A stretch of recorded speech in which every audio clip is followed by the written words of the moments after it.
All right. Peace, everybody. Can everybody hear me? Welcome to Aboriginal Global Media. We are here tonight to talk about our Indigenous Solstice fast. The presentation is for you to get an opportunity to ask questions and learn about why we are talking about what we are talking about. What do we mean by Indigenous Solstice fast, aka Ramadan? How is Ramadan in December? What does that have to do with us being indigenous? And all of the questions and concerns that you can have on the historicity of the subject. I have been covering this subject for 17 years straight. I have published various materials on the subject over the years. And we're going to keep sharing that data. I released one book today. I haven't released the other one. Let's see if we can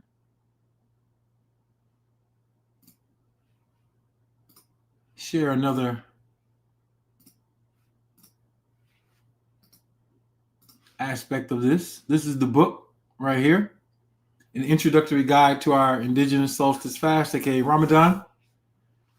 And this material is a brief material that you can get. You can go to our main website. I'll share the link in all of the chats.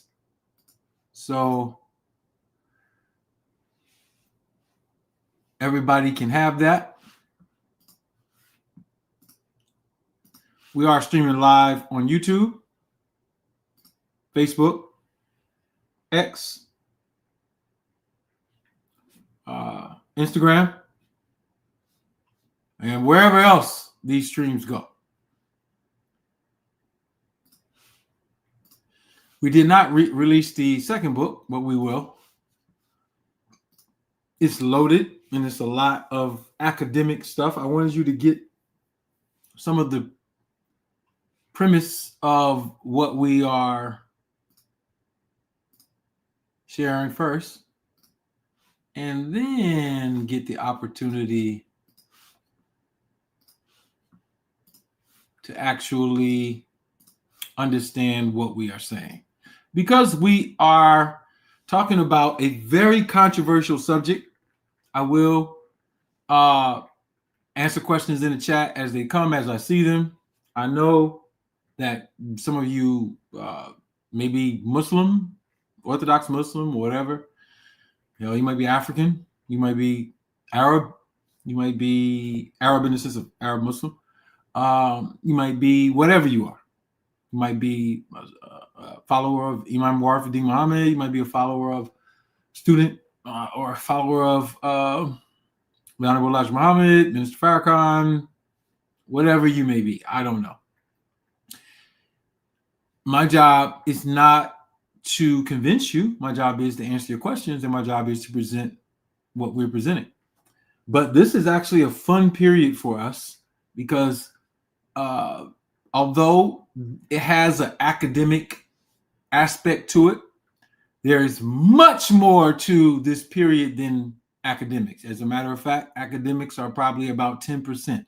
The other 90% of what this time period represents is what we are going to talk about. I put inside of the chat, just so everybody can see, if you want the ebook, you can go get the ebook. It will support our research. I don't get funding from large endowments like the scholars of Harvard University or whatever. I pay for all of this myself, and I have for 17 years. We've been doing a good job at that too. And that is because we don't want to have our scholarship compromised. You take money from people in some aspects, and then you have a problem because they want you to do what they want you to do because you work for them now. And I have not worked for anybody in a very long time. And I don't plan to. unless it's amongst my own tribe and people. And so, yeah, we are about to go into this subject. We're going to talk about prayer and meditation. We're going to talk about why we're doing Ramadan in December. What does it have to do with the actual textual evidence from the Quran? The far out things that you think might not be true, but we can absolutely prove, like me saying that the Salat system actually comes from America and was transferred over into the East. Me saying that the ancient Egyptians are actually the real Moors, the first ones, and they had thousands of years of contact with our ancestors here in the Western Hemisphere, so much so that there was admixture. Me discussing what gave rise to what we're calling Islam. It was not what you think it was. The whole traditional story of a Prophet Muhammad meditating in the cave and being an Arab in Mecca and Medina is absolutely false. It is empirically false. You have no proof. And I have been teaching this for 17 years, and I haven't seen anybody bring forth any evidence to controvert what we have been saying. All the way down to the Manzil calendars, the sidereal calendars, etc. The divination systems that the Moors took back to the East after learning them here. Then the Catholics came in the 1500s and learned the same thing. Today you call it cartomancy and tarot. It is actually a Shi, Olmec Mayan calendar system called the Tune calendar system in the Zulukin. We are the practitioners of that system today. It is an indigenous American system. So the world is not what people have made you believe it was. The world was very cosmopolitan. People interacted for thousands of years before Columbus ever got here. And you just need material. You need books. You need literature. You need education to help you with that story. Because if you don't get it, you'll never understand exactly what we're saying. I'm pulling out some more notes. And what we're saying in these fields is super important. Super, super important. All right. So here we are. We are here to talk about heritage, history, all of those things. And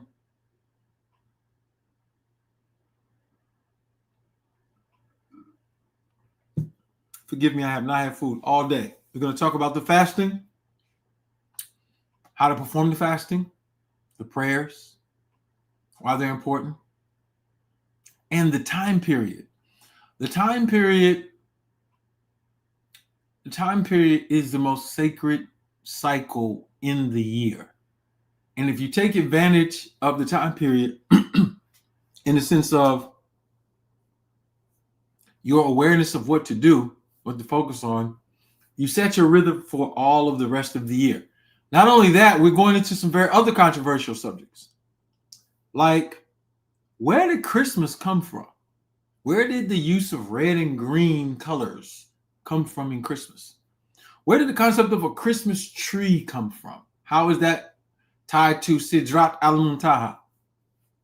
In the same surah that I'm saying marks the sidereal starbase calculations for Ramadan.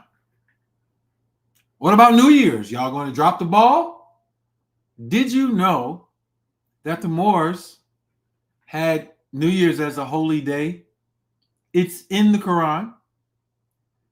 And the Masons, if you want to use that term, we can use that term. That's a good term to use. Not as academic when I get down to the details, but fraternal brotherhoods of Eurasians. They stole the whole thing, all the way down to Thanksgiving and what this time period, why we're celebrating things from an indigenous perspective here in the Americas and in the East. All of this is surrounding this conversation. And the unfortunate part is indigenous people in Africa and in America have had their worlds flipped upside down. So now they're participating in things that they don't know that was originally culturally theirs. And now they got to take it back. Or they can take it back. They have an opportunity to study the things that will make them reflect upon it.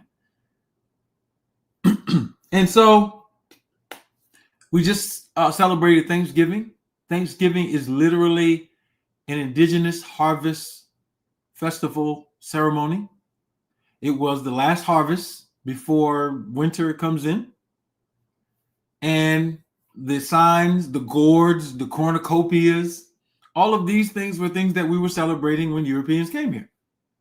You've heard all types of stories about the Wampanoag, and you are doing surface level research, and you need teams of scholars, institutions that do dissertations, do really good primary research, so you won't keep being a parrot. And more than anything, this is about your purpose. Yours, yes, your purpose. This is about your purpose. What is your purpose? How do you develop it? How is it tied to your environment and how you set culture? Because right now people are just fasting and they don't know why necessarily. They just following mob psychology. What we're saying is we are contesting the world on the things that we have, and we're about to get into this subject. So let us start. All right. All my folk in the chat, shout out to y'all. I see y'all on Instagram.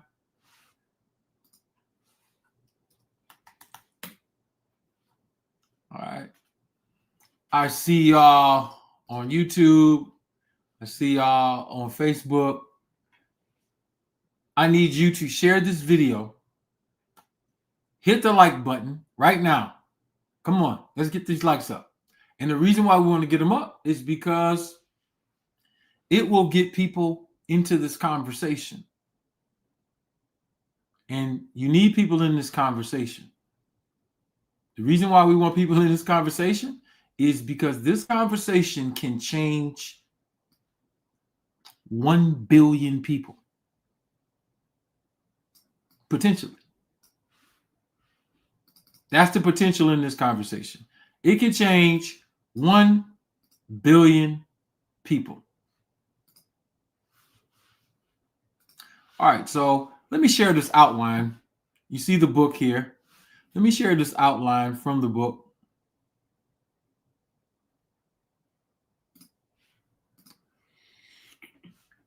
And this outline is going to allow for you to understand the contents in this book. All right, so you should see that. And now we're going to go up. This is the short version of the book. I did not want this to be extensive. The other one is like 400 pages already. And so I got to edit some of this stuff out of the other book because it just gets too exhaustive. And I have to put them in several volumes. But really simple. We're talking about Aboriginal American history and Moorish history because we are the result of both of these particular things. And the world has you confused about who you are. We have to talk about, why do humans pray and meditate? Like, where do we learn that from? We're going to talk about the winter solstice. We're going to talk about Ramadan, what it actually means, the word, and the astronomical basis. We're going to talk about Manzils. Manzils are lunar stations. But these people are counting their Ramadan on a 350-day cycle when that is not even the calendar system of the Quran. And it is the calendar system that was learned by Moors from America. It's in the Paris Codex. It's in monuments. The Shi, misnamed Olmec Mayans, had the most sophisticated astronomical study systems on Earth. We invented the zero. We discovered the poles.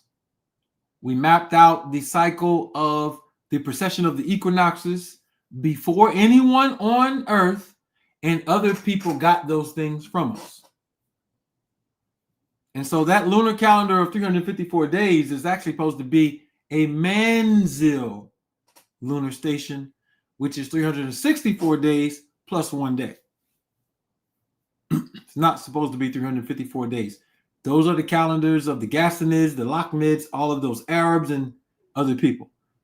The Quran has a Manzil, solar, and sidereal calendar. In the text,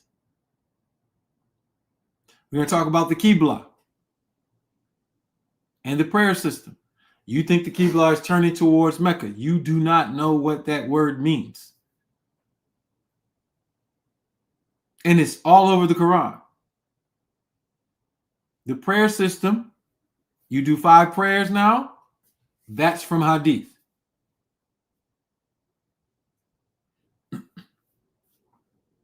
The prayer system has 3 daily prayers and 1 non-obligatory night prayer. And it follows the sun. Fajr, Zuhr, Asra, and Maghrib are the same, actually. And Tahajjud, midnight, all of them follow the sun. And there's a reason why you follow the sun. The Hadith are corruption. The Quran was not even published when you think it was published. The whole time scale is off.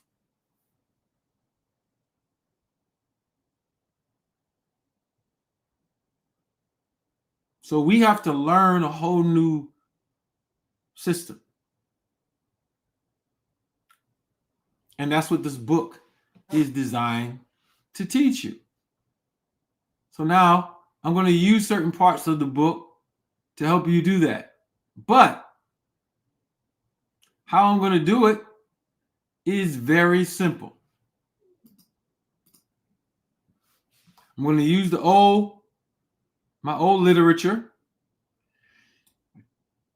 Lost Pages of Islam, Volume 2.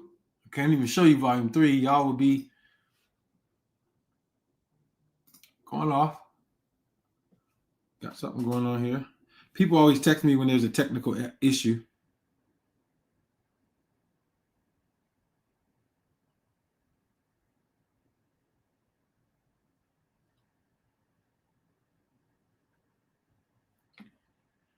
All right. So let me open the Lost Pages of Islam, Volume 2, so I can go back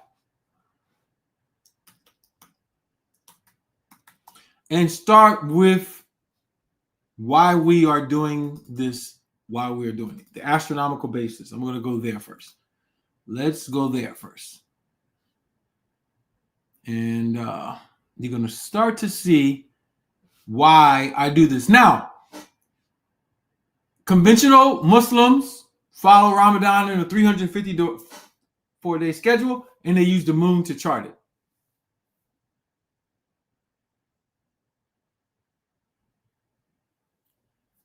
That's incorrect. And I'm about to show you from the Quran itself. You're not going to have to try to debate me on this. You can't debate me on this.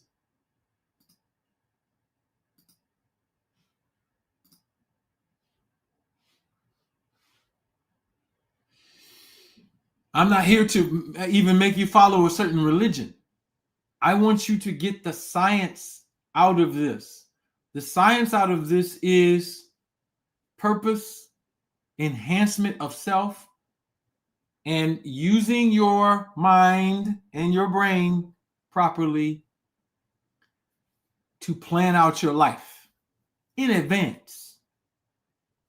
That's what we're doing here. So let me go to the Lost Pages of Islam, Volume 2. Got it prepped. And we should have something that looks like this. All right, can y'all see that? Yeah, y'all can see that. Make that larger. All right, so now you can see this. This is me charting the rising sun. I was in Philadelphia when I did this one. It doesn't matter. We're all in the Northern Hemisphere. Charting this on November 25th, 2012. The sun was about to rise. You can see the count right here. Down here, I was using Stellarium. And you can see Sirius right here in the southwest about to set on the horizon. This is south. Facing us is north. This is east. And this is west. It sets in the southwest. And so when you go to the Quran, to Surah 53, it states, by the star, when it sets, your companion is not incorrect, nor has he deviated. So this is the interface between the person who is receiving the Quran and the person who is teaching the Quran. No names are used in this because I don't want to confuse you yet. I want you to get this. The person who is receiving the teaching is interacting. Now, in traditional Islam, they tell you this is Jibril and Muhammad, and they're in a cave in Mount Hira, and the revelations are beginning. And that is when Ramadan starts, according to Quran, when the Quran was starting to get received. But it was not based on sighting a moon. Neither was Hajj. Hajj was based on the sighting of Hilali, not Al-Qamar. Qamar is the moon. Hilali is Venus.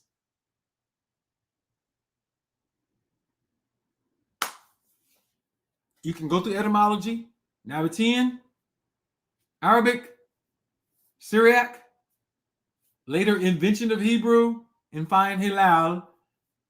And Hilali or Hilal is Venus. The moon isn't used to do anything.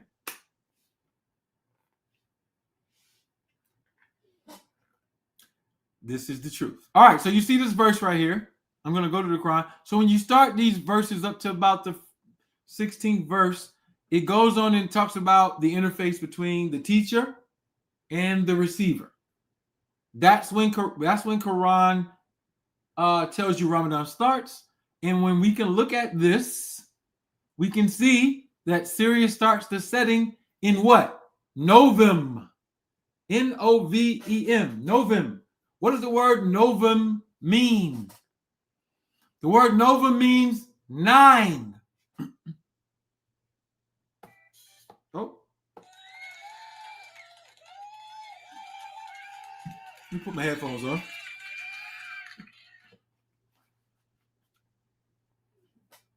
The 9th month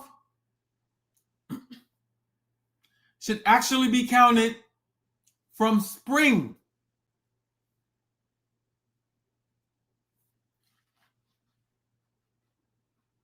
Not January 1st. The beginning of the year is spring. January 1st is a sacred day in our tradition, but it has nothing to do with a new year. It is celebration of a moment, a very special moment. But the new year on our calendars that we're using now starts around March 20th, 21st, 22nd, in that window. And then you count from there 9 months From March, April, May, June, July, August, September, October, November. And as November is closing, you can see the date right here, 11/25, because we're counting from the middle, March 21st. As November is closing, you get Sirius setting. And now you're in the 9th period based on astronomy, not based on your belief system, not based on zodiacs, based on astronomy.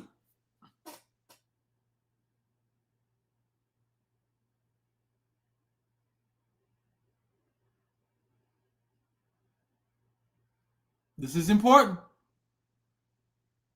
270 degrees of celestial measurement on the equatorial belt. What is on the equatorial belt? Orion, which points to Sirius. But from 270 to 300, that's the 9th period.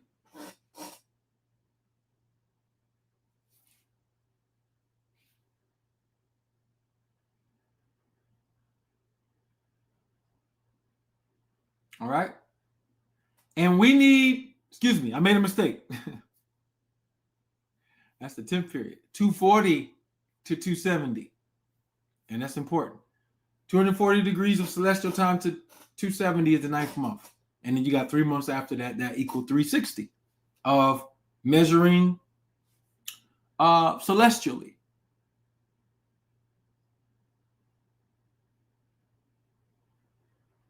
And so this is important because the Quran is measuring a year at 365 days. As a matter of fact, you can look this up while we're talking. The word sana, which means year, occurs 365 times in the book. They wanted to hone it down that a year is 365 days. And Sirius is the star that we use to calculate the exact time for a year.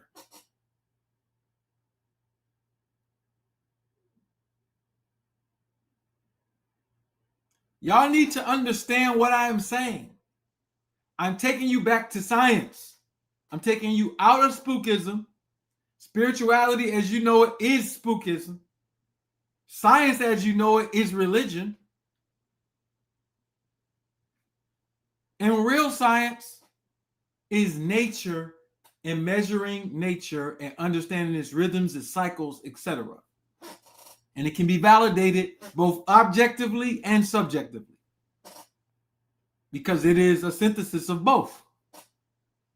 It is material world that's based on you sensing things, and it is also the product of mind. I'll say that. And that's also in the book. So everything I'm saying to you, you can go outside and see. Everything they're saying to you, you cannot go outside and see. I'm talking all of the scholars on earth on this subject who are not saying what we are saying are absolutely wrong. Bring them into the chat. Hit your scholar up right now. We will open up the Quran and we can go line for line. Invite them in. Come on. But this goes way deeper. Because in this same surah, you have something called the Lot tree, which is a mistranslation.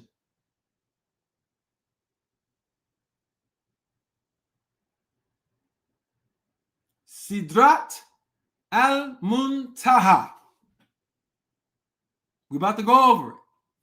Let's take a look at it. There's Sirius setting. This is how it looks when Sirius is setting in the west while the sun is rising in the east. You're about to learn what this means. I'm talking Minister Farrakhan. Imam Wafiddin Muhammad, Sheikh whoever in Africa, Sheikh whoever in Arabia, Sheikh whoever in Palestine, Sheikh whoever in Iran. The reason why an American is teaching you this is because it comes from America. Let me say that again. The reason why an indigenous American is teaching you this is because it comes, the knowledge comes from here and it spread to the East. Y'all got it wrong. I promise you got it wrong. And by the time you recognize what's going on, I hope it's not too late.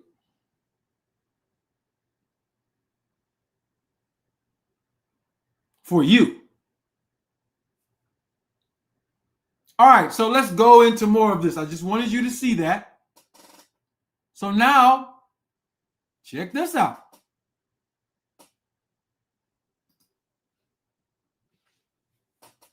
Surah 9:36.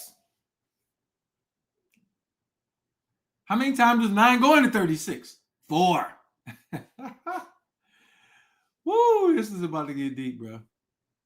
So this verse says, surely the calculation of time periods with the law is 12 periods in Allah's record. That is the boundary in which he created the heavens and the earth. Of these, 4 are sacred. Traditional people will tell you this is intercalation and all kinds of weird things. No, it's the solstices and the equinoxes, bro. It is the 12 polarities and the solstices and the equinoxes. It is the movement of celestial bodies in a circle around a star, divided into 12. We did that for a reason. And 4 points are special on Earth because of how Earth is tilted. For those of you who still believe in flat Earth, I'm sorry. I don't have time to explain these things to you. Go get a telescope. You can at least see close planets that are spheres, starting with the moon. But these 4 sacred periods are the solstices and the equinoxes and nothing else. And the reason why that is important is because I'm about to talk about what happened in Surah Al-Najm and these 2 people interacting and why the winter solstice is even important. The winter solstice is called Laylat al-Qadr.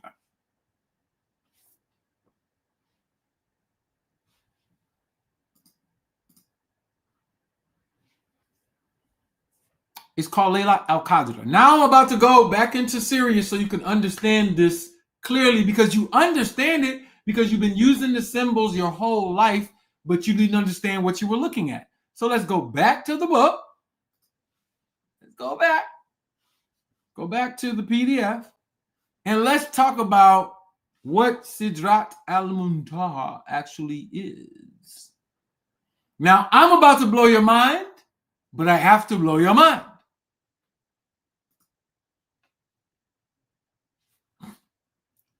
Here we go.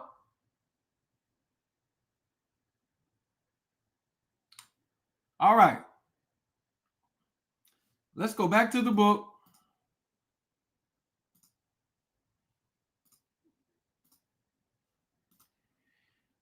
Go get the PDF, by the way. I'll put the link back in the chat because y'all don't understand. I condensed these things down. And the reason why I can do this is because all of my training and teaching was with children.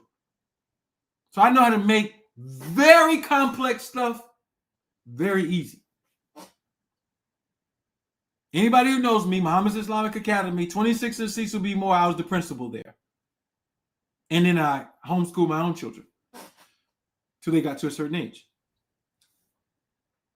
So all of my training in teaching and pedagogy comes from teaching children. And you have to make stuff easy for children. Now, herein is the secret. They want to call our stuff mythology because we put it in games and stories. But putting it in games and stories teaches you patterns and rhythm. And that's all we're dealing with. Coherence, coherent energy, coherent forces, rhythm. So if I tell you a story and I edit the story out, give people nicknames, etc., but I'm still teaching you history, you're getting the rhythm. That's what you want to get. Academics is dry and secular because it's linear, which means it's going to run out of energy. Anything going in a straight line is going to run out of energy. Anything moving in a circle, listen to me. Anything moving in a circle is immortal.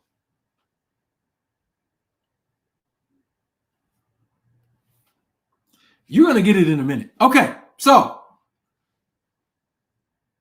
even though it goes in and out of perceived existence, oh no, it's immortal. You can never, the earth is going to go away and come back as the earth. I'm going to get to this. Anyway, the night of power is the winter solstice. That's December 21st. Laylat al-Qadr is December 21st. Every year. It's the longest night of the year. It is the time, and I'm going to show you this based on astronomy, where our Earth, our sun, and our galactic center are in a special alignment. It is a time, and I'm using words, where the Earth, in going around the sun, hits a special point. It's called the ecliptic. It's the plane of the Milky Way. And everything kind of lines up. So this is the first verse. Surah Al-Najm. By the star when it sets. What is the star? In that same surah, the star is given by name. In the 49th verse, open your Qur'ans. Y'all got Qur'ans? Open them up. And what do you see? Certainly, he is the Rab al-Shirah, the Lord of Sirius. How is Allah the Lord of Sirius? And what does Sirius have to do with the star and this particular surah talking about two men and the Quran being revealed? What is all of this, bruh? This is Indigenous Science 101.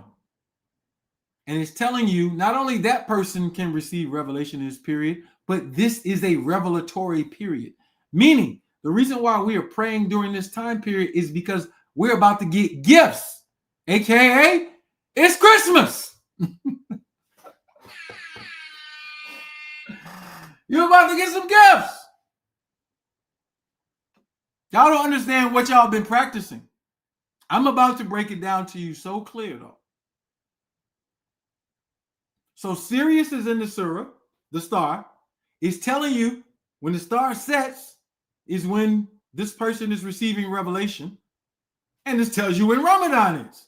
And you can go outside, look at the stars, and you can see it and chart it yourself. I already put the video up 2 weeks ago, showing you how to look at Orion, chart Sirius, how you can see it. And winter solstice is a special moment of the alignment. Then January 1st is another alignment. And it's 10 days. And literally the Quran mentions these 10 days or the 10 special nights. And they got all kind of things about why it is. Let me tell you something. You cannot be academic and get this information. That's the problem.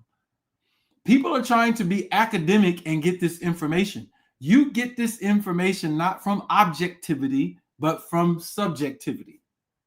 Inner sensory perception. That's what I want to say. All right, so let's look at this. We know it's the 9th period now. All right, we got that down. Check this out. Check this out. This is from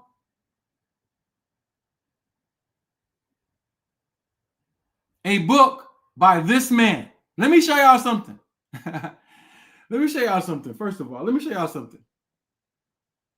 This man right here, Ibn Washi. I have his book right here on ancient alphabets. Let me show you what page that information is in on so you can see. We're not making nothing up. We don't have to make nothing up. It's literally right here. The information that I'm reading is literally right here. And what does he say? Check this out. He said, now, keep in mind, they will try to make you think Ahmed ibn Washi came after Islam was here. This man talking right here in this book, there is no conventional Islam yet. It hasn't come yet. When he's writing this book, right here, there's no Quran yet. I'm going to prove it. But what does it say? In another encyclopedia work, the title of which is The Well-Arranged Pearls of Scientific Instruction, we become acquainted with the titles of some other curious works translated by the author. Under the article is the following passage. And among the oldest books upon this science of magic is the Sidrat al-Muntaha, the tree of paradise. Sidrat has multiple meanings. One of them is tree. Cedar, you see it right there. Cedar trees. The cedar trees of the Levant and northern Egypt. Evergreens, pine trees. Don't y'all use pine for all this medicine? You can go outside now and see those pines. Evergreens, trees that don't decay. So one meaning for cedar is a tree. Al-Muntaha means perfection or the highest level of something, the highest tree, okay? Translated by Ibn Washi. So he translated a book called Sidrat al-Muntaha. Wait a minute, what? Now let me tell you something. This book exists on Earth. I tried to order the book several times. I'm going to have to get Kwahu to order it for me. You cannot get this book in the United States of America. You can't get it. You got to be in Spain, Germany, UK. I'm about to show you how you could order it if you were in these places. But you can't order it here. But this is a book before the Quran. So the Quran is referencing, when it says Sidrat al-Muntaha, this book, and he's the author. In the same work under the head Natural Magic, which they distinguish from supernatural magic, we are told that natural magic is divided into two branches. The first treating of the knowledge of particular properties of plants, metals, animals.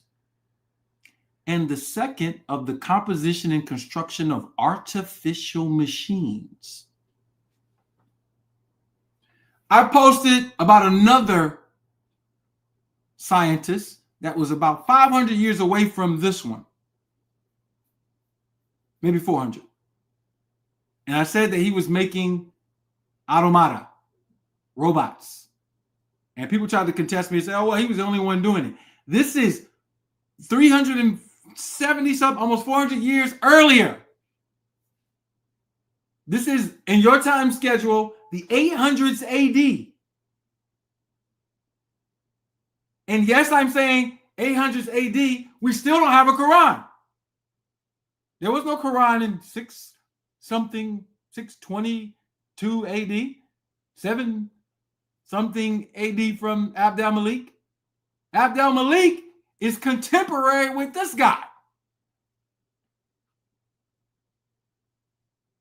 And these artificial machines, we know they're real because Muslims had missiles, torpedoes. Y'all didn't know this? The reason why the Moors were superior to Europeans is because they had better technology. And they had more advanced family systems. You're losing because you have weaker family systems. There was no such thing in ancient She culture, Olmec Mayans, or contemporary Moorish civilizations as a single mother. It was no such thing. It did not exist.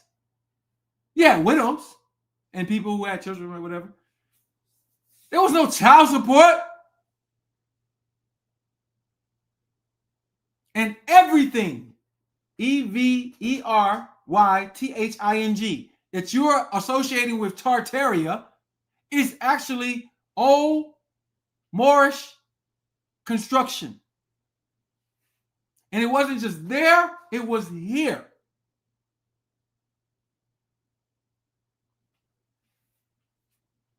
Artificial machines, Sidrat al-Muntaha. So give me a moment. Y'all got to give me a moment. Y'all got to give me a moment. Y'all got to give me a moment. Y'all do not understand what has happened to you. So now you're getting the picture now.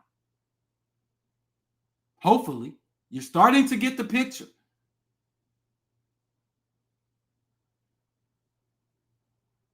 So this man is talking about Sidrat al-Muntaha. I'm going to tell you what Sidrat al-Muntaha is.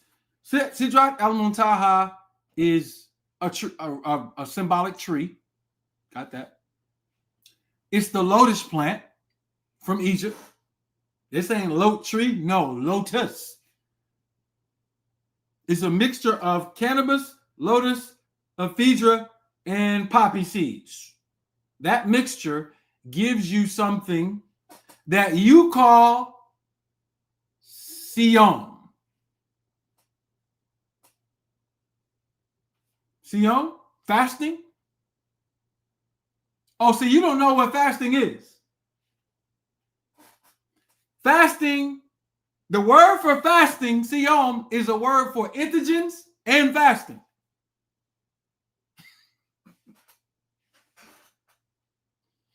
Because you're supposed to fast on entheogens. Remember, I'm about to ask you a question about why you even pray. I'm getting there. I'm building my way up. But Sidrat al-Muntaha. Now, let me show you something about Sidrat al-Muntaha. I cannot make this shit up, bro. Let me show you live from a website. Let's see if I can find this real quick. Oh, my God. Okay, so this right here, and I'm going to show you the outline, too, because I have the outline.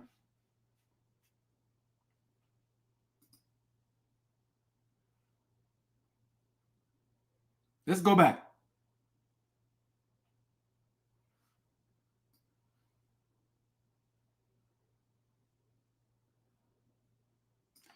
Let me show you this right now. I'm on a website, and I'm going to show you two things. Please bear with me.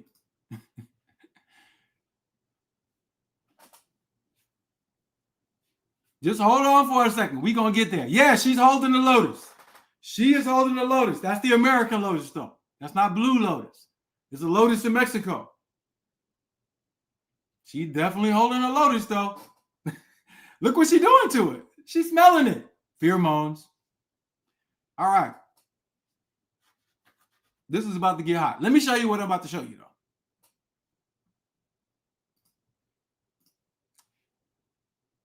All right.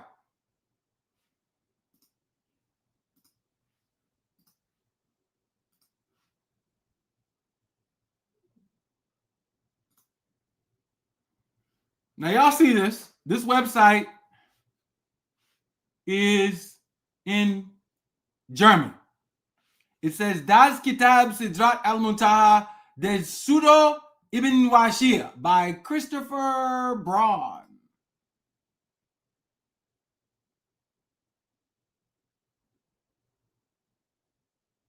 And so let me translate this real quick to English so you can see it. Introduction and edition and translation of Hermetic Allegory Treatise on Alchemy. This is his version. He's talking about the book.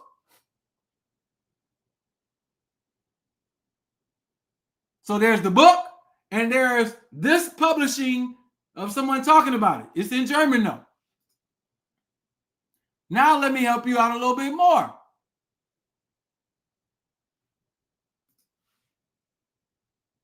Do y'all see this? I'm going somewhere with this now.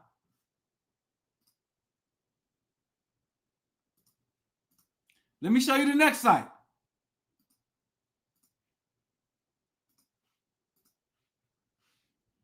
This is the same book.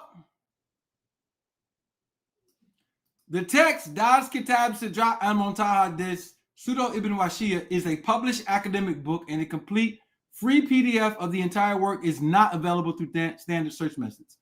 The work is an introduction, edition, and German translation of an Arabic alchemical text compiled by Christopher Braun and published by Klaus Schwartz in 2016. It is not available for purchase from various booksellers and libraries. How to access the contents. So he's trying to tell you how to access them. I was at Linux just now. What's known about the manuscript Kitab Sidrat al-Muntaha?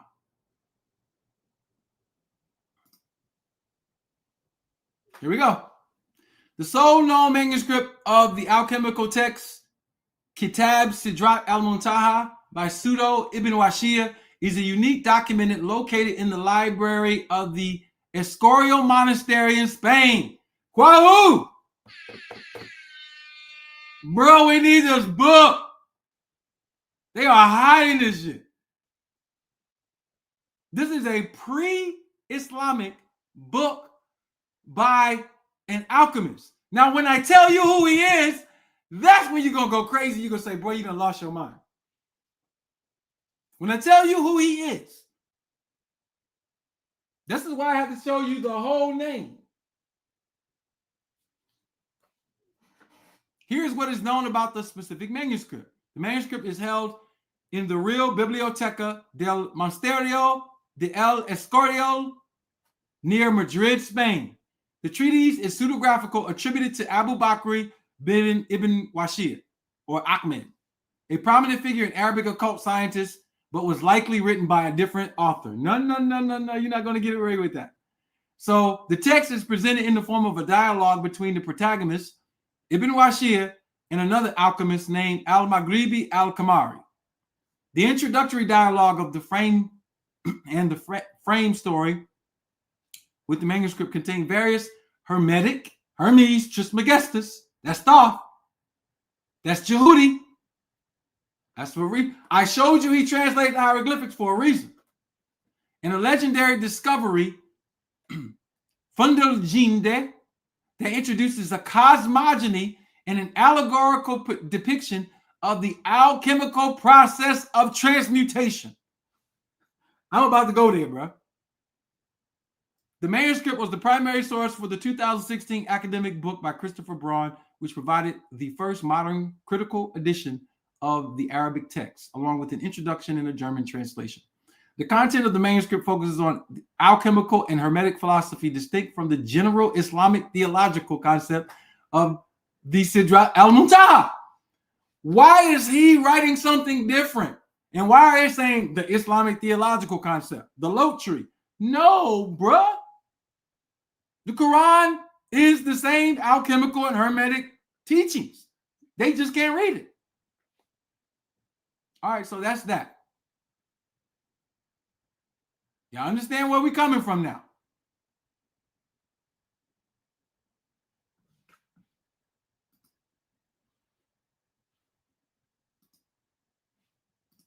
All right, let me go back.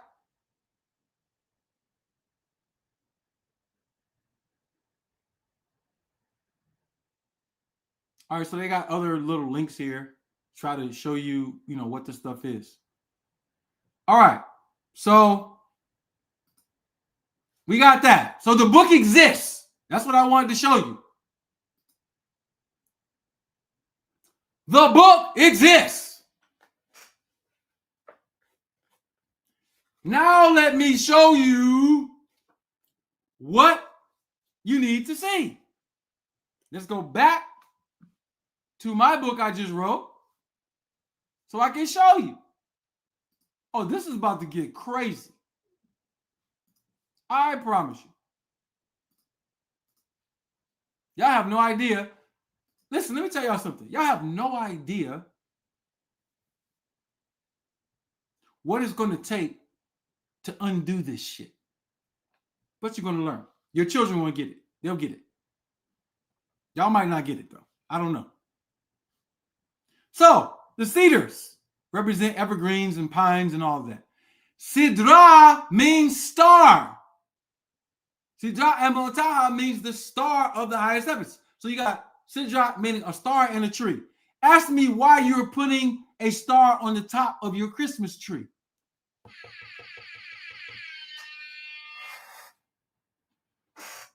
Oh no, we're about to go in. Ask me why you're putting a star on top of your Christmas tree. You're putting that there because of the Quran, bruh. You didn't know that.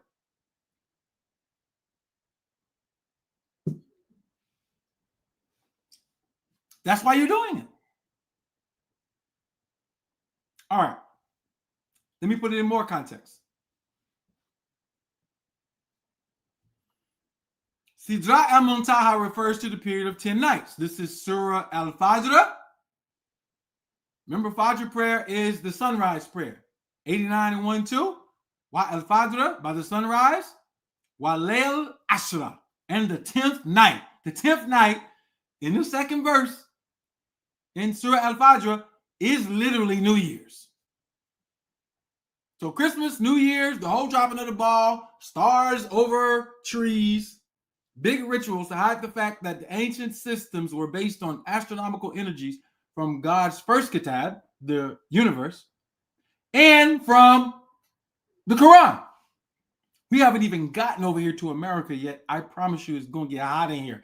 Hit the like button. Get folks up in this room. Y'all do not understand how far your people have been buried away from the truth. They're going to go to the mosque this Friday. They're going to go to the church. They're going to go in all of these. They're about to celebrate Christmas. They don't know what this is. Do you know what happens to you in the universe when you are in the universe? We're here. And you are out of sync and rhythm with nature. You can't win. You can't win. So here we go.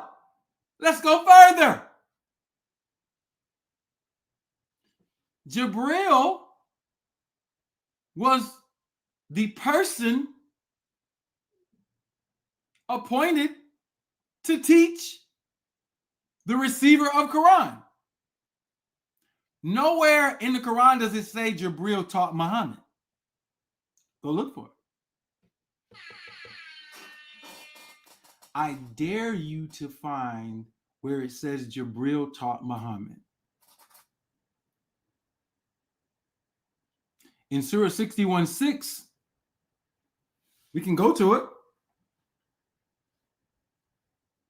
61:6 mentions Ahmed, which is short for Muhammad, right? So let me go to my name count because I want to get this right.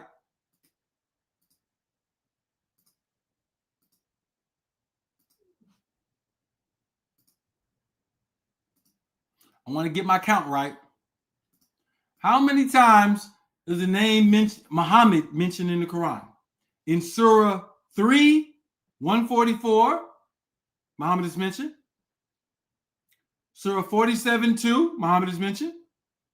Surah 33:40, Muhammad is mentioned. Surah 48:29, Muhammad is mentioned. And Surah 61:6, Ahmed is mentioned. So Muhammad is mentioned 4 times, Ahmed 1 time.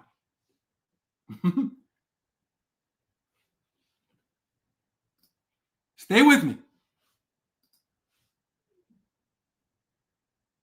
The name Muhammad is a variant of Ahmed. Where does the name come from? Hamd. You say Alhamdulillah. HMD are the variants. If I were to blow this up, you can see it right there. HMD. Take the vowels out. HMD.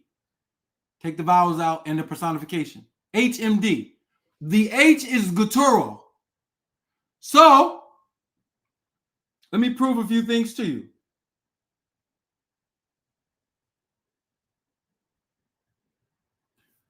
Tawheed. You heard of Tawheed before. The oneness of God. It comes from what we're calling now Ethiopia, the Tawheedo.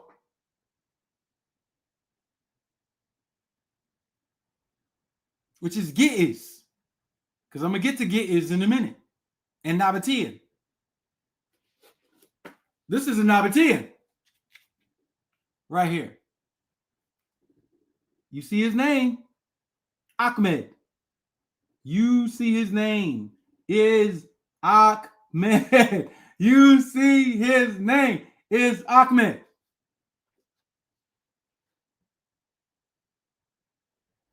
The word Ahmed does not mean one worthy of praise. I'm sorry. You go to the Gi'ez. HMD means what? The land. The soil. The H is guttural. So you say Muhammad or Akh. It's like a K sound. Ahmed.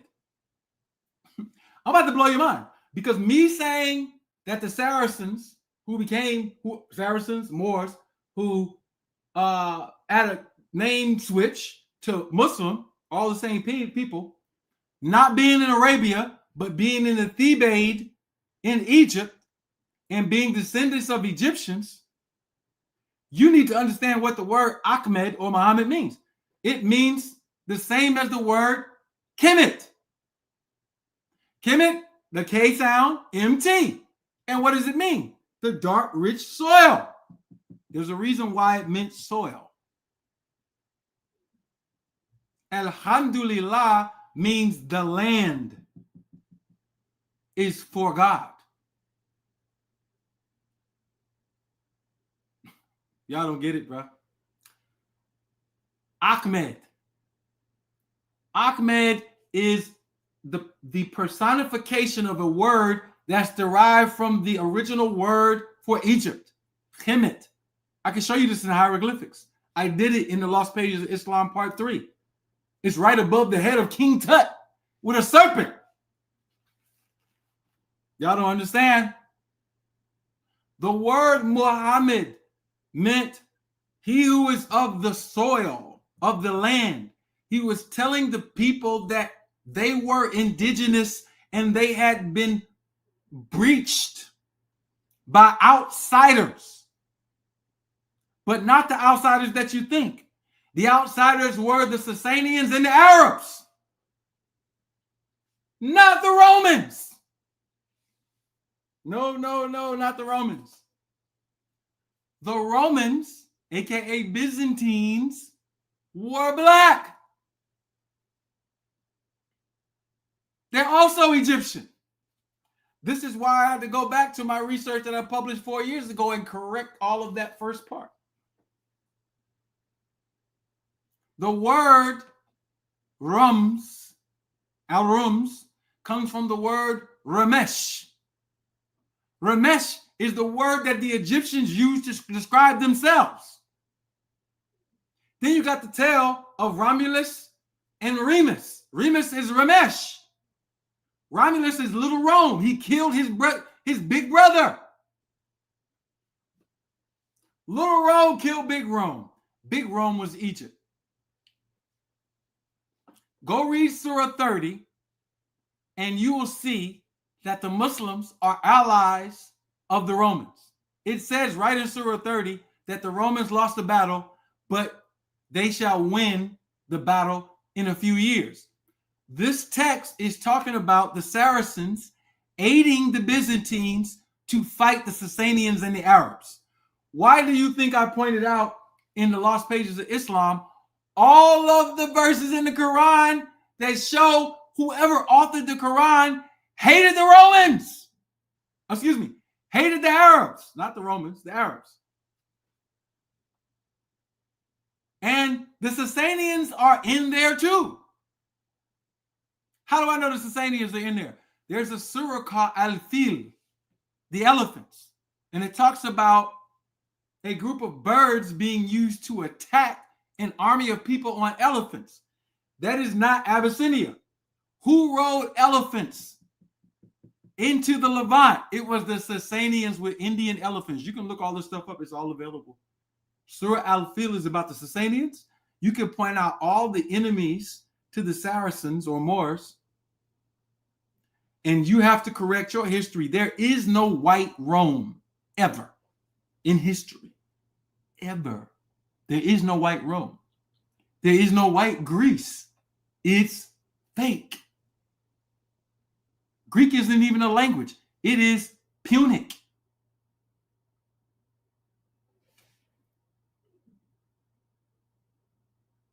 There's no people in history named Greek. You have people called Hellenes. No Greeks. Sorry. They let me tell you what these people have done and have to do this. And if you're white, you're watching me, it doesn't matter. Your people never had a history until the Bible.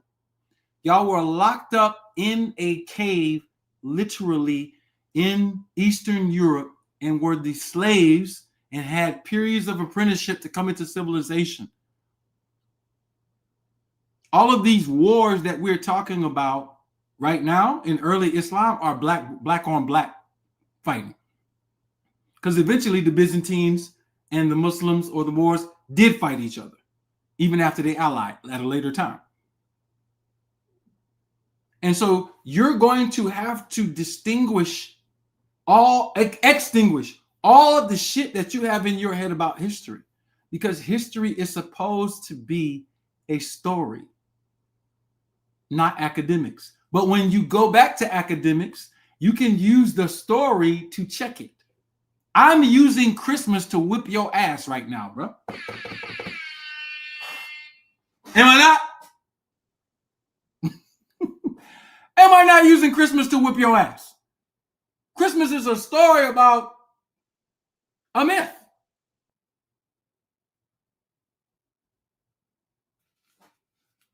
All right. Let's keep going. So, Jibril and Muhammad are the same person. That's what I'm trying to tell you.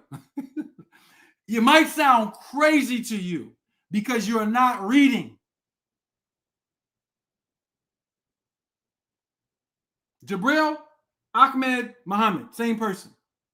This person is the conduit to teach somebody Quran. Who he taught Quran to is Abd al-Malik. He says it in this book right here that he left his works in the treasury of Abd al-Malik. It's in here.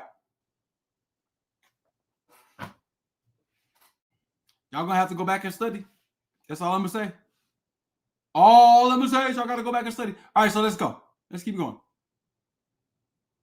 Ramadan does not mean hot and heat, etc. The word Ra literally means to see. And it was represented in ancient Egypt by what? An eye or a sun. And both of them deal with what? Sight. And so the children, the lineal children of the Egyptians, when they wrote Quran, look at this. Ma'a kadaba fu'adama ra. The inner mind did not lie about what was seen. Ra. So the word Ramadan means to see perfectly. Perfect sight. This period from December is about you having perfect sight about what you want to come into existence for the whole 2026. Not about you studying a book from another man necessarily. You're studying a book from another man because you need to understand how pivotal it is to have purpose and how that happens. Purpose happens when you're in rhythm. This is a rhythm setting energy.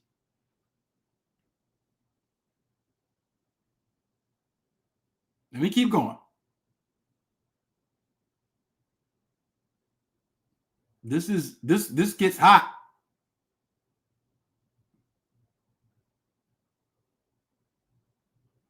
All right, the PDF shifted a little bit, but that's all right. We're going to fix that.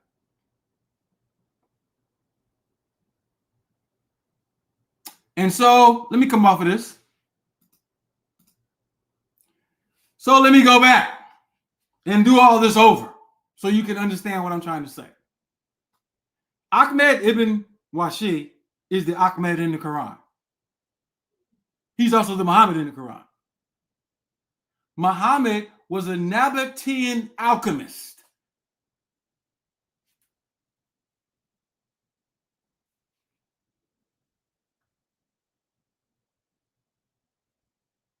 Another title he wore is Jibril. There are 7 angels, but those are titles. They're functions.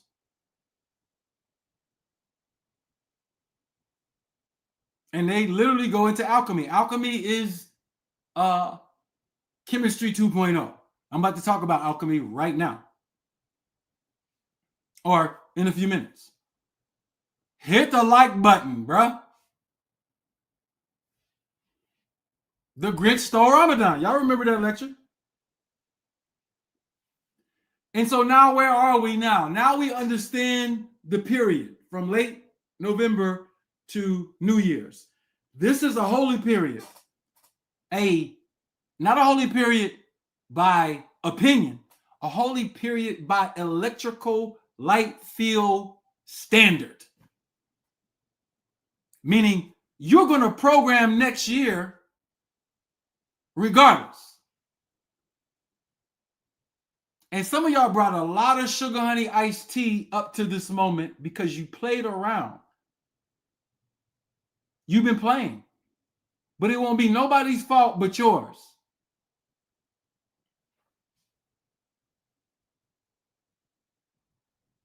You need to understand it won't be nobody's fault but yours.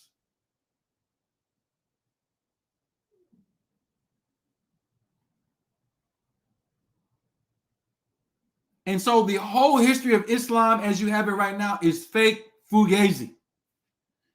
It's fake. World history is fake. You don't know nothing about world history until you come into Arna. Let me say it again. You don't know nothing about world history until you come into Arna. Go find this information anywhere on earth. And then, as a matter of fact, come back to me after you think you found it, because I want to debate the person who says they have it.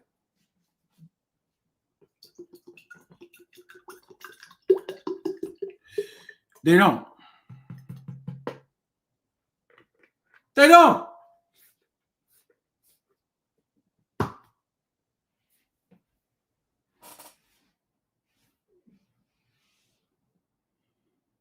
And so let's go back to the Quran. As a matter of fact, I think I got let me see. I might have a tab open so I could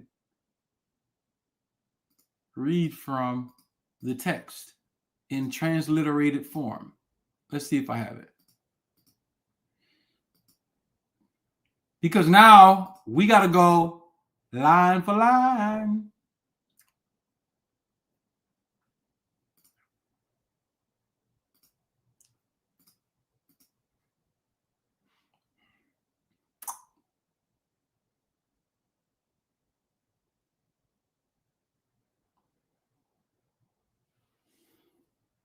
All right. It's about to get hotter.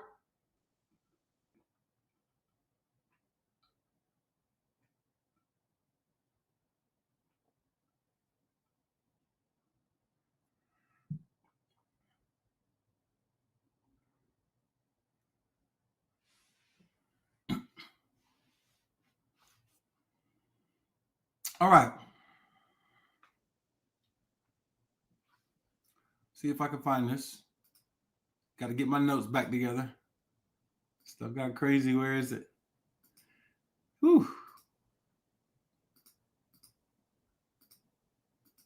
All right. If I don't have it, I'll just open up another tab. Got like a million tabs open.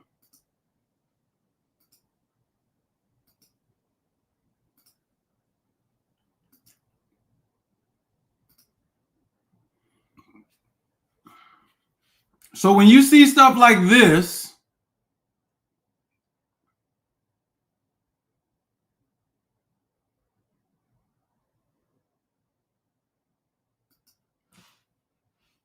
when you see stuff like this,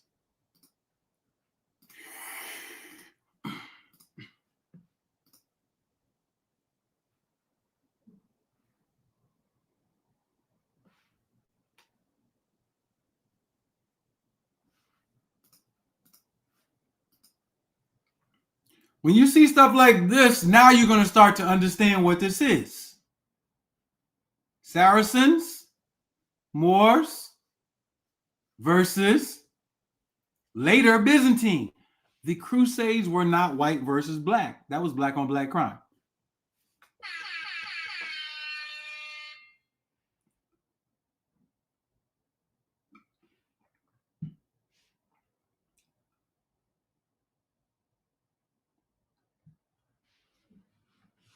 These are not Hebrews, bruh. You see this? Look, let me blow it up. Matter of fact, let's zoom in.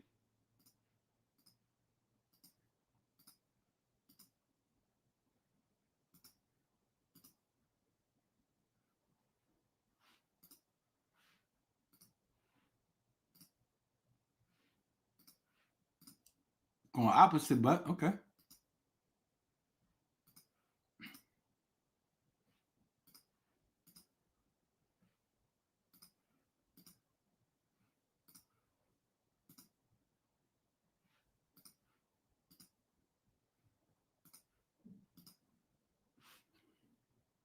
All right, you see it right here. That is not the Star of David, bruh. This is not the Star of David. These are not Hebrews, bruh. You want to check it? Look at the word.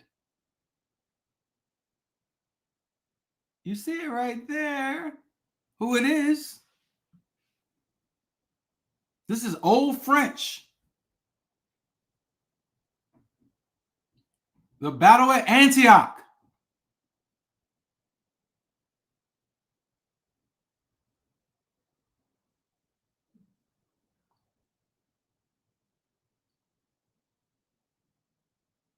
And so we have to get world history back straight. There are no damn Hebrew Israelites. What are you talking about?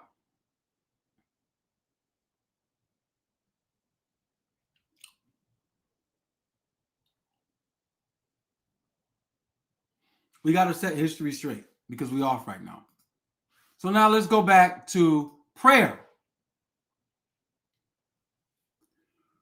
Why do we pray?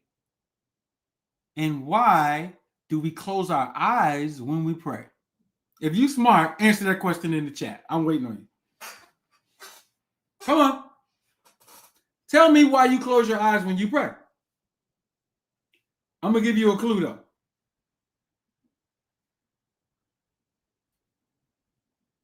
Why we do that?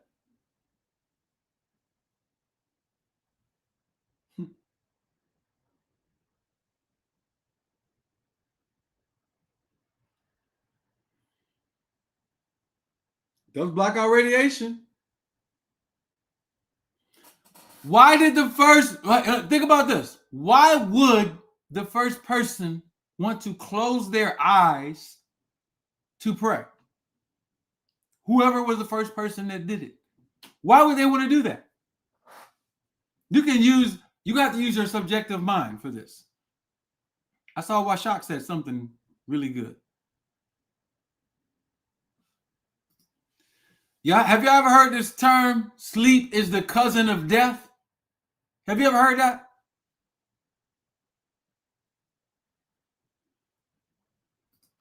Well, if you heard that, sleep is the cousin of death, you need to know that prayer is the cousin of dreams.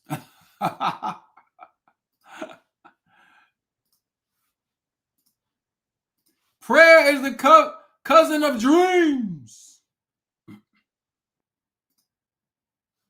Get that ebook right now. Y'all need to get that ebook right now. Get all your Muslim friends and tell them to come over here and get this book. They give zakat to enemies all the time. The reason, okay, yeah, sleep is the cousin of death, and prayer is the cousin of sleep. The reason why we close our eyes when we pray is because somebody was high, either endogenously, because you can get high from chemicals in your own body. There are antigens in your body. And they use endocannabinoid receptors. All right. You can look up endogenous cannabinoids, endorphins. We can make ourselves high without plants. We have to get healthier though. But getting high and having a dream. We've all had deja vu or some type of dream where something came true, right?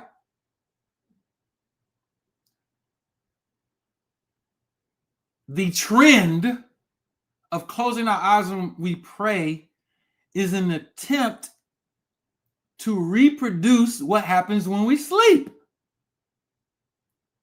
And when we sleep and we're in coherence.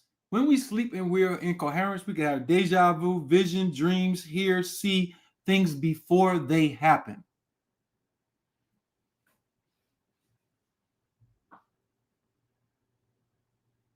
Or just the fact that you can see, hear, and experience things in your sleep, which are enhanced by intelligence. And when you sleep, your eyes are closed. So very simply, people are trying to reproduce what they experience in sleep through prayer. Now, let's go to some brainwave states. Because your sleep, and when you're asleep and dreaming, you're in a particular brainwave state, which means you would have to reproduce that in prayer.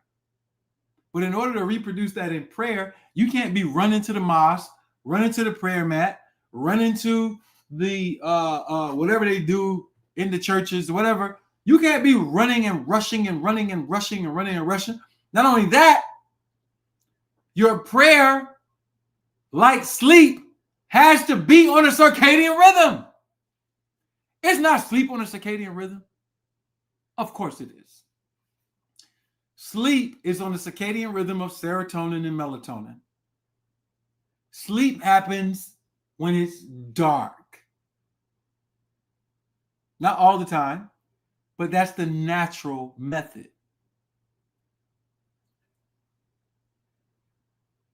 And so because sleep is guided by circadian rhythms, why are your prayers not guided by circadian rhythms? It's because you are not praying. I'm going to say it again. You're not praying. You're not meditating. It's off rhythm. To pray and meditate means you're on a circadian rhythm. And so what I put inside the book is to prove that the 5 prayers in Islam come from the Pale Arabs and their attempt to overthrow the Quran. Because the Quran only deals with 4 prayers. And it's based on those 4 sacred periods, rhythm of 4.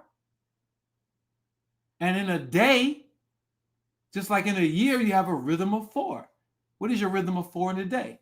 Sunrise, noon, sunset, midnight. The Great Cross. This is why when it came to Tuscaloosa, Chief Tuscaloosa, he had a cross as a symbol. Where did he get the cross from? His Olmec Mayan ancestors who have crosses everywhere. And that cross in that system is called what? Put it in the chat. What is the cross in Mexico called? What is it called? What is it called? What is the cross called? Put it in the chat. What is it called?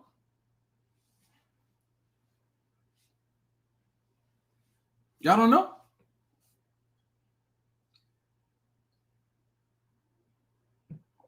Powhatan, the Great 4.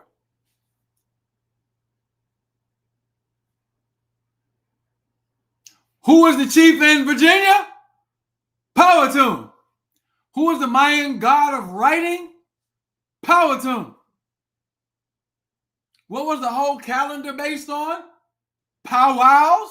There's no such thing as no powwow. Powwows happen on solstices. If you're not doing them on solstices and equinoxes, you're off rhythm.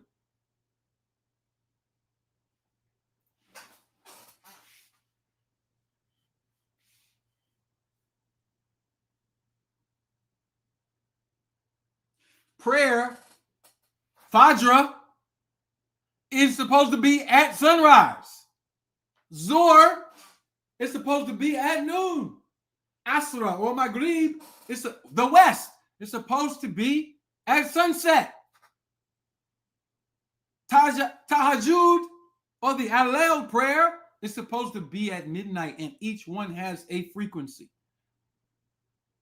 Surah 3, verse 191 it doesn't have anything to do with the positions of salat.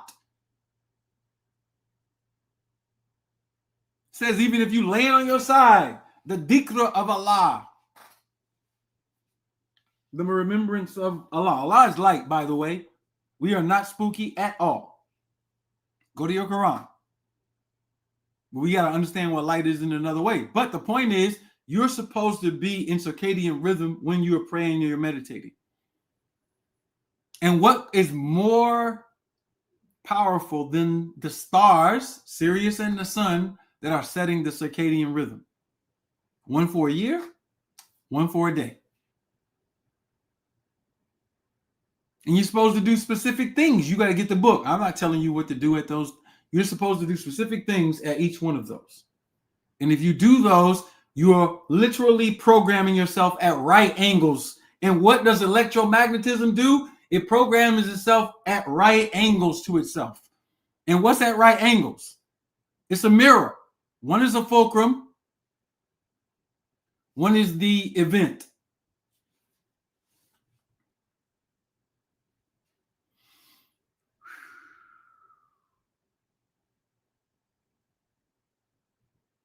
You're programming your life on rhythm. I do breathing exercises at these times every day to relax my body. It keeps me grounded. It also keeps me very aware of what is happening around me. This is why no one can lie to me. And when they do, if I don't catch you immediately, I always catch you. Or I already caught you and you don't know because I'm not emotional to respond. Now I'm watching you differently.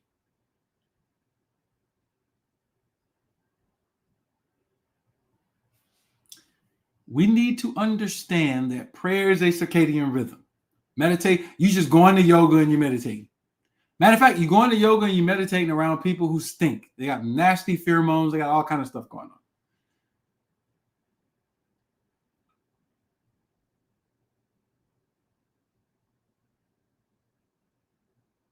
And so what we're saying is the whole prayers that y'all are doing are fake. All right? Fitra is the nature of its nature. Surah 30, verse 30. The fitra of Allah is the fitra of us.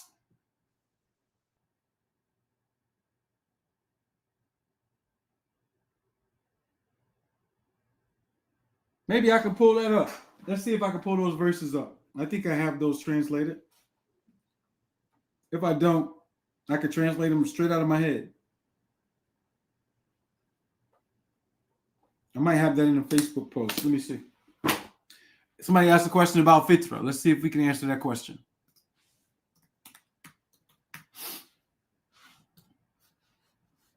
I usually keep things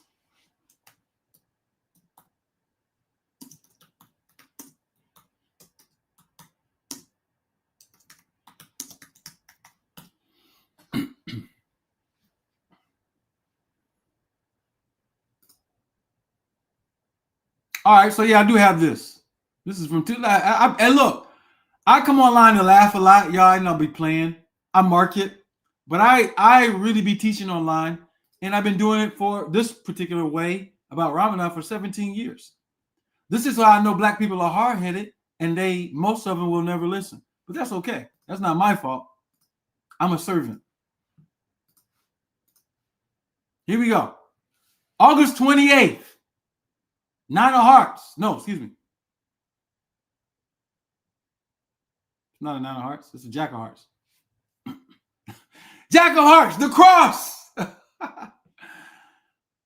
All right. Allah's fitra is the fitra of the original man who has and lives a true knowledge of themselves via knowing Allah's creation. Quran Surah Al-Rums, the Romans, same surah. This is the Arabic right here. All right. You see it? So set your entire person to perfect judgment. Deen means judgment. Deen does not mean religion. Deen comes from din, and din is the Sumerian word for a judge. Deen means to judge. So set your entire person to perfect judgment. Allah's nature. Fitrata Allah. That in which is human nature. Allati fatara inasa. Nas is humanity. Same word. Upon it, al-aleha, on it or upon it,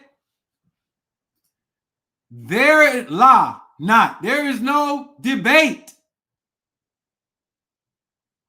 over Allah's creation. What is it telling you? You're supposed to judge based on nature, not your belief, not your feeling, not your fake code, not your misunderstanding of the Bible or Quran. No, you're supposed to judge based on creation. Then it says, that is what? That is the most perfect method of judging. But most of the humans are not aware. Ooh, this gets deep. Al-Qadra. So now we're dealing with Al-Qadra. Y'all see this? Let me go back.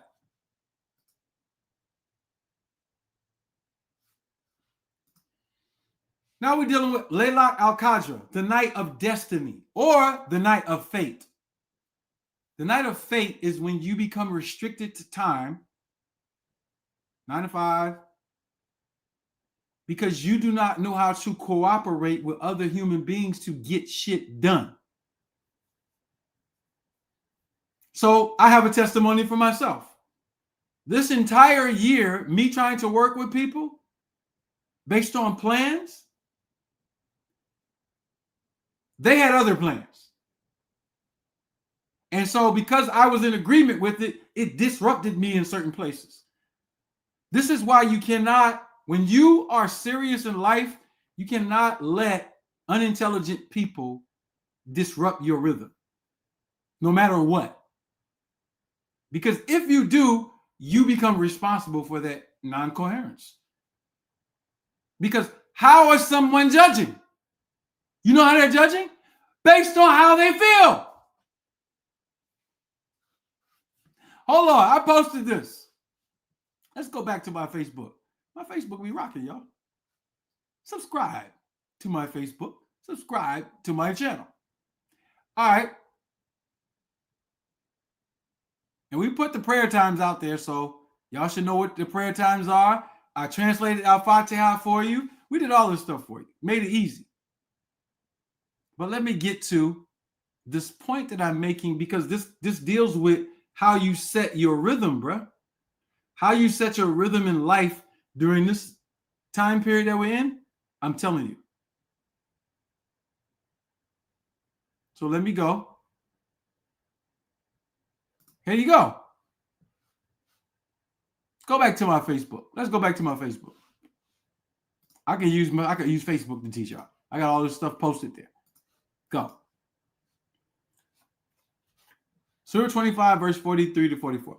Have you not seen the one who takes their emotions for their God? Then it asks you a question.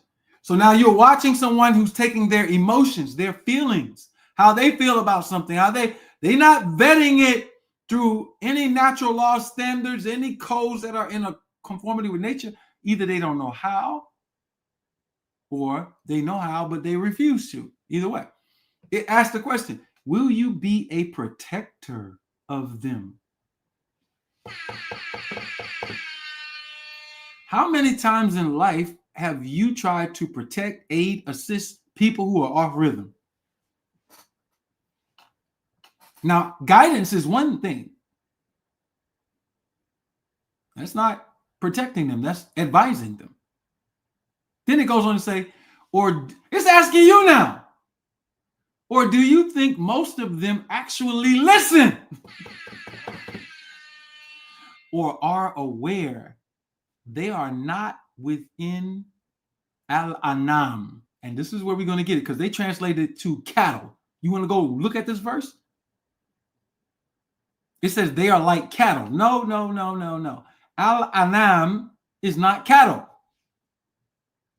When you say it in Al-Fatiha, al-anta alayhim, that doesn't mean cattle is upon them. It's right in the Al-Fatiha. I'm going to show you. Al-anam are the divine laws, and they are thamaniya, 8 in pairs. The 8 in pairs is on your periodic table. There are 10 generations of particles. They all go in 8 pairs. Meaning the atoms around you conform to what I am saying. That's alchemy. That's what Ahmed ibn Washi is trying to get out. That's what he taught Abd al-Malik in the Quran.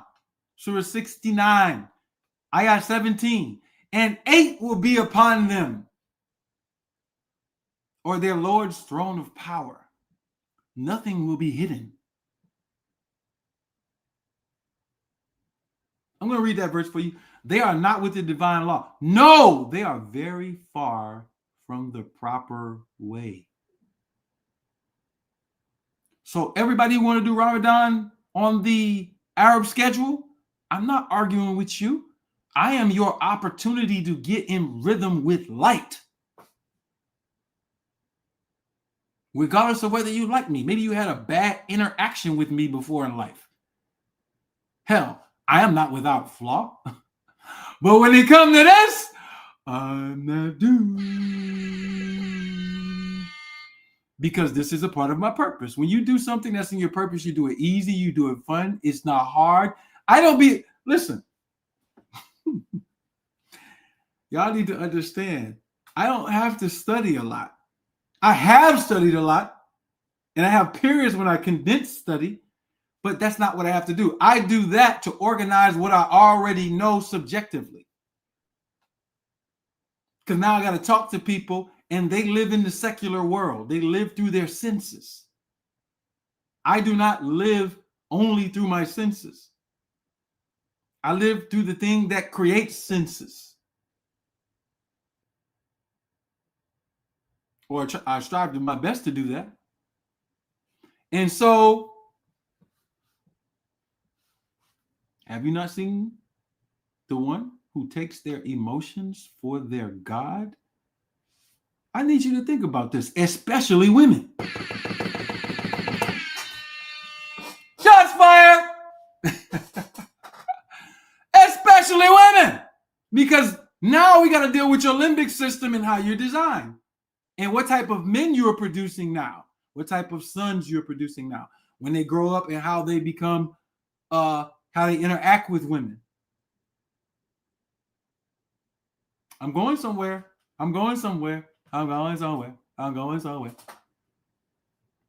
Will you be a protector of them? Or do you think most of them actually listen or are aware?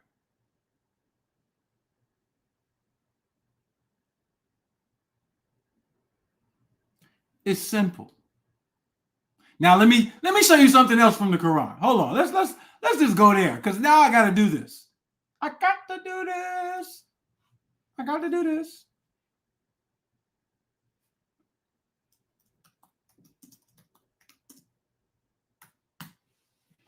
Where is my Quran? Got it somewhere. It's in here somewhere. Let me pull it up. Oh, there we go.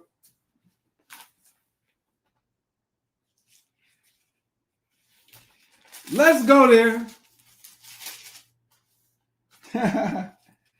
Let's go there.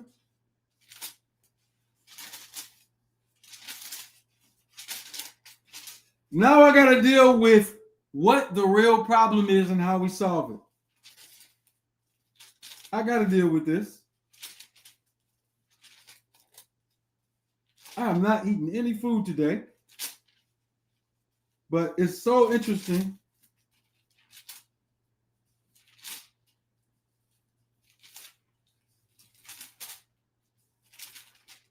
How that impacts you in a positive way. Because I'm coming to 3 more points and then I'm getting out of here. I kept y'all long enough. I didn't want to keep y'all even this long. But tomorrow the fast is starting. During the day, we're going to talk about how you should carry yourself. But I want you. Oh man, I got to get this. Hold on. Oh, here it is. Y'all going to have to read. That's all I'm going to say. Y'all going to have to read. Read. That's how the Hebrew Israelites said. Read. I just want to be able to find this for you real quick. I'm marking on my thing. I should have actually marked this. Yeah. This is dope, right? Woo! All right. Watch this.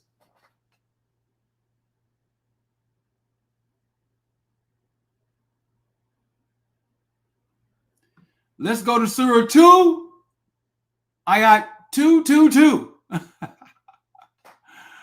This is going to get interesting. Now, I've done this for sisters as long as I can remember.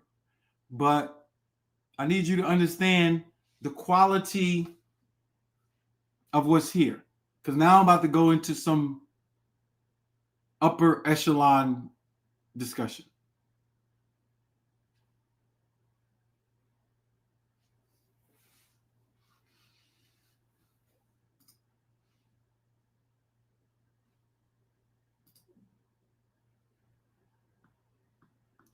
All right, let me pull this up. Give me a minute. Give me a minute. Y'all can be patient. Give me a minute.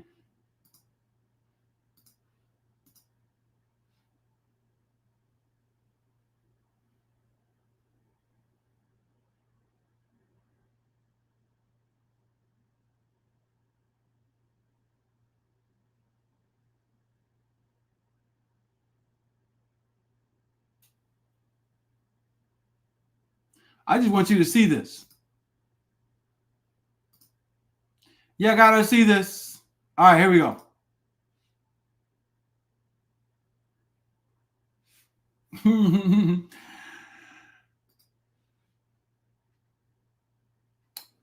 So, I'm mentioning this because we're on the point.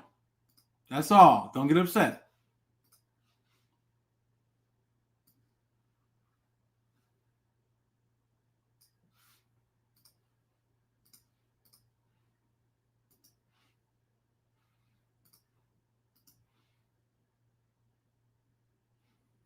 And they asked you about menstruation. Say it is harmful. Harmful for who?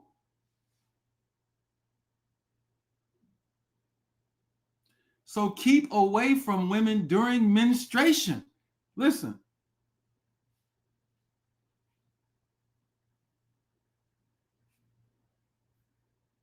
And do not approach them until they have become, some verses say healed, some verses say pure. The question is, why are you menstruating? Oh, you're menstruating because that's how you get pregnant. And, we need you to have an egg release in order to get pregnant. No! Wrong. Wrong. Wrong, wrong, wrong, wrong, wrong, wrong, wrong.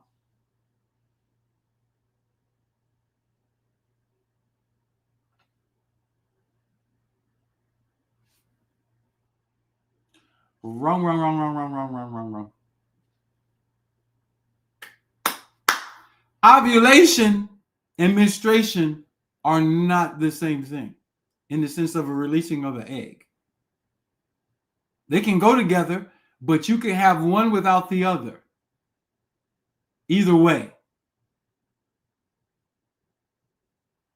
Either way. Now, I know there's a lot of y'all studying the women's cycles and all of this. Let me be very clear. Those 4 phases are not natural. Let's say it again. Those 4 phases are not natural. You think they're natural, they're not natural. And this goes back to the last verse that I read, because this is tied to your limbic system. This is tied to pheromones. This is tied to grounding yourself. This is tied to being in rhythm. This is tied to idolatry.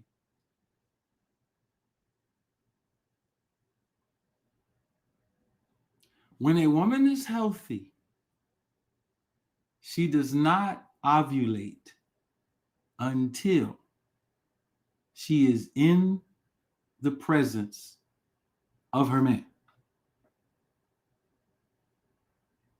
And he is releasing pheromones that says he wants to have sex. That's the only time you're supposed to ovulate. You're never supposed to bleed. That's okay. You can teach about the 4 cycles because that is where we are now. It's a relative truth. It is a truth. This is way advanced truth. And y'all not about to be here tomorrow. I promise. Because y'all don't even have the men that can help y'all get there yet. We're trying to create that moment. So you can keep teaching what you're teaching. It's in rhythm relatively. I'm going a little bit beyond that. So when we talk about cloistering, people think that I'm just talking about not being in the presence of certain people. That's like preschool. Then you get kindergarten where you realize it's not the presence of people that's making this trigger. It's my perception. And perception is based on, first, your senses. You have receptors on your cell, you have eyes, you have ears, you have senses. But then you go beyond senses and you realize something. That every effect around you has a cause. If you make the effect a cause, you are an idolater. This is about to be a hard conversation, but we're going to go there. And so, me teaching people fasting, eating 1 meal a day, that's not the goal. That is a habit that can improve your self-control, your discipline, and your perception. So, not eating during the day, except if you're pregnant, you got to eat. If you're nursing, you got to eat. If you're sick, you got to eat. If you are a child, children don't need to be fasting. You got to wait till they're 18. If you're sick, yeah, all those things. You got to chill. We're talking now to the people who are adults who can fast during the day. Tomorrow, you're not supposed to be eating until sunset. If you've never done this before, drink some water. If you've done this before, you really don't need. You can do a dry fast. Drink your water in the morning before sunrise and get into your rhythm. But now you got to encounter people. Some of y'all got to work. Some of y'all got to do all kinds of things. Regardless, you need to understand what I'm saying to you. Cause. The ultimate cause is light. But light is not the sun. The sun is something you can look at that has radiance. This is what Ahmed Ibn Washi is trying to teach people.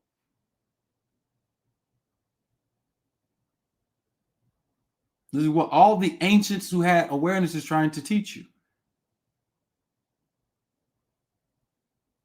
They're trying to teach you you don't know who you are. Your real self is light, aka Allah.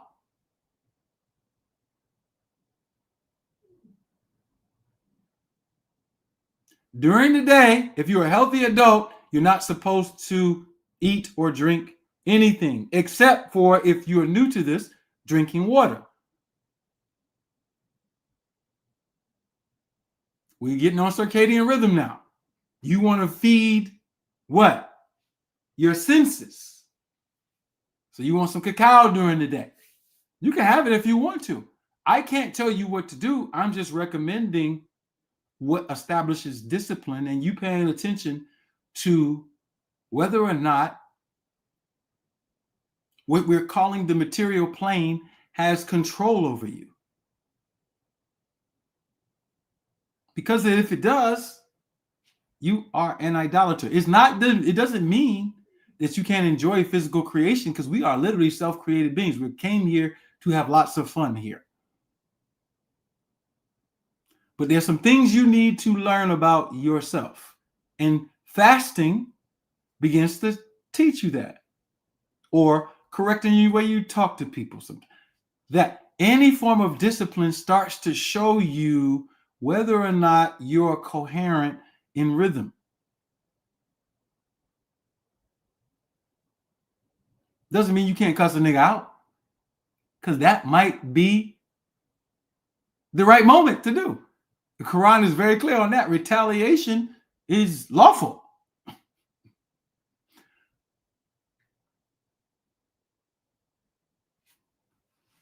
Y'all can do what y'all want. Get the book. I got it there. It's literally $20. Read it and make your own decision. This video is left up for free. I've done others before. But I wanted to show you this because it starts the conversation.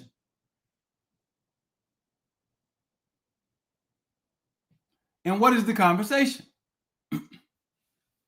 The conversation is, let's pull my stuff back up, because now we can go right back into it.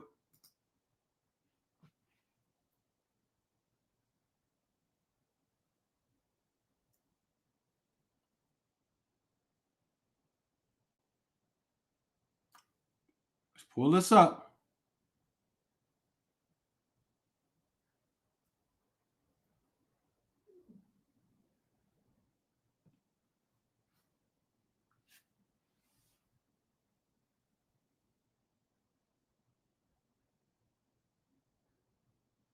All right, so I'm going to go to Al-Fatihah's translation, and I'm going to help with using the Al-Fatiha prove my point.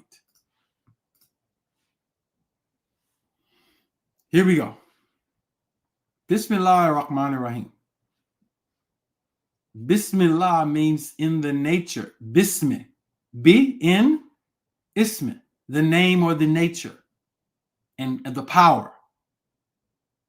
Who is Allah? Allah is the self-creating or self-created God. That's you, but you don't know it. But the part of you that it is, you don't see it necessarily using your eyes, because your body is going to die. But your body comes back too.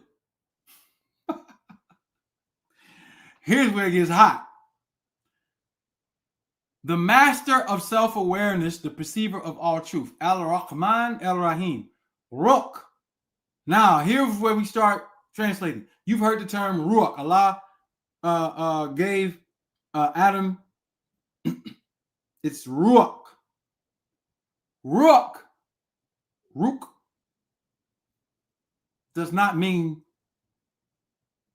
well, it can mean breath, but that's not the thing you need to focus on. Ruk means authority. I'm going to show you how they wrote it in Punic, how they're writing it in Kara, and what it means. So Rahman Rahim does not mean the beneficent, the merciful. Please, the root word is there. The words are entendres. So you have Ruach and you have Hama. And then you have a suffix. Rahman, Hama. Hama is carbon. It is that black stuff. Adam is made of Salsaline, Hama, Masnoon. This is where they get the children of Ham from. Cam, Kemet, Ahmed, Ham. The black stuff. So Ra, Hama, Ra is to see, remember. Hama is the black stuff, the light. Rahman Rahim means the master of self-awareness, the perceiver of all truth. Then you have the Ruach part, which means authority. Cairo or Shiro, literally, or Heru. Ruach and Heru are the exact same word flipped around.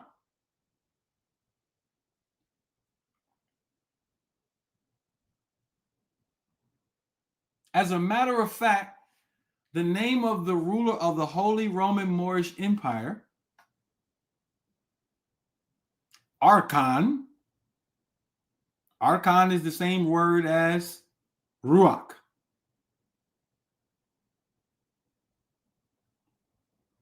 It means authority.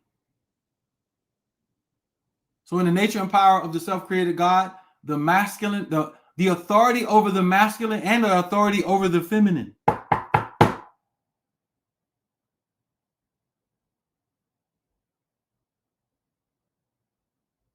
Bismillah ar-Rahman ar-Rahim.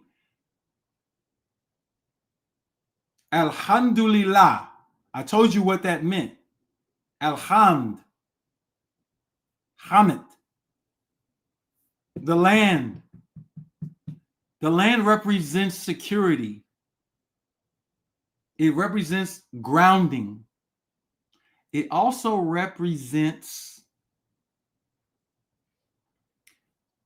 the composition of the breakdown of rocks or crystals that allows for life to come about. Microorganisms, plants, animals, and people. So soil is sacred in chemistry and alchemy. I promise I'm going somewhere. Alhamdulillah is showing you transmutation. It's showing you creation. It's showing you security. All right? So, Bismillah ar-Rahman ar-Rahim. Alhamdulillah, Rabbil Alameen. Rab is a teacher. Rab is a master. Rab is a Lord. Alameen. Al-Amin. The worlds. Alhamdulillah Rabbil Alameen. Ar-Rahman ar-Rahim. Maliki Yawmiddin. Master of judgment. Yom is a period. They say a day. It's a cycle. It is the master of judgment or perception or discernment through cycles, through rhythm, through coherence. You cannot become a master, a Rab of deen, of perception, of judgment without understanding cycles. So now you go back to menses. Menses, the word menses means month.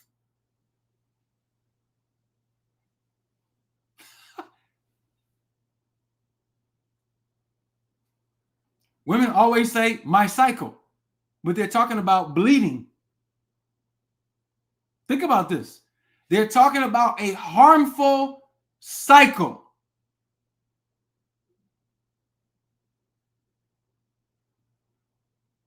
You cannot be Maliki Yawmiddin without the awareness that you're off rhythm and it's causing you to have this momentary thing that happens to you. By the way, men go through bad cycle too. And it leads to, just like women have menopause, men have andropause. It's a lot to unpack here. Malik Yawmiddin. Iyyaka na'budu wa iyyaka nasta'in.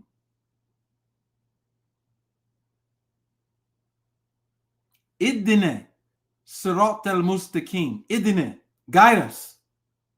Or we are guided. Sirat al-mustaqim. On the proper way, the correct path.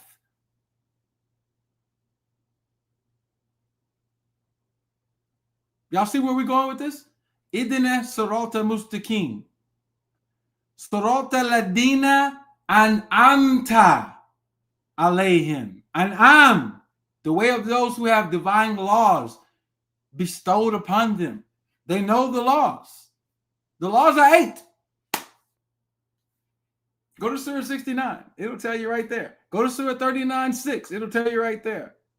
You keep having this Haniyat Tamaniya.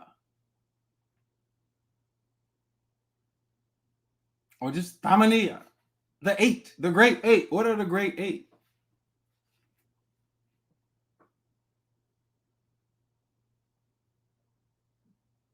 It's all here. I put the words here so you can break this stuff down. I'm giving you more than what I put here. And there's a lot to go over here. But this is your rhythm. This is what you can say while you're in prayer. If you don't know no prayers, then we have more advanced prayers in our indigenous system, the Zulucan system. We have prayers. I've only taught 2 people. And I'm reluctant to teach people that because you can't teach everybody certain things. But you got the Al-Fatiha, you know what that is. Now, let me go to something else.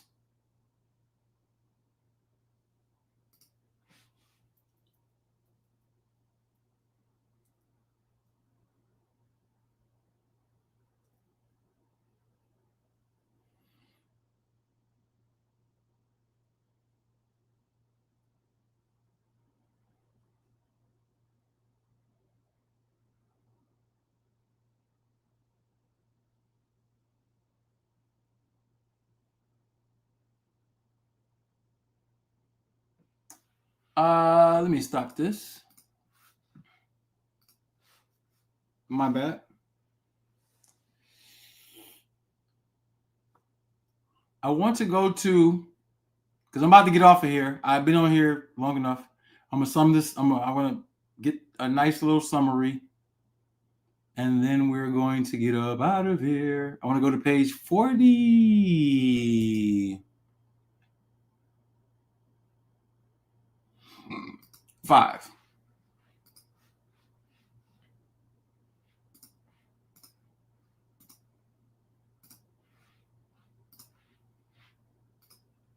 Just because I said this to you. And upon them 8 will be that day their Lord's throne of power. 8. What does that even mean? They don't have any idea what that means. I'm telling you what it means now.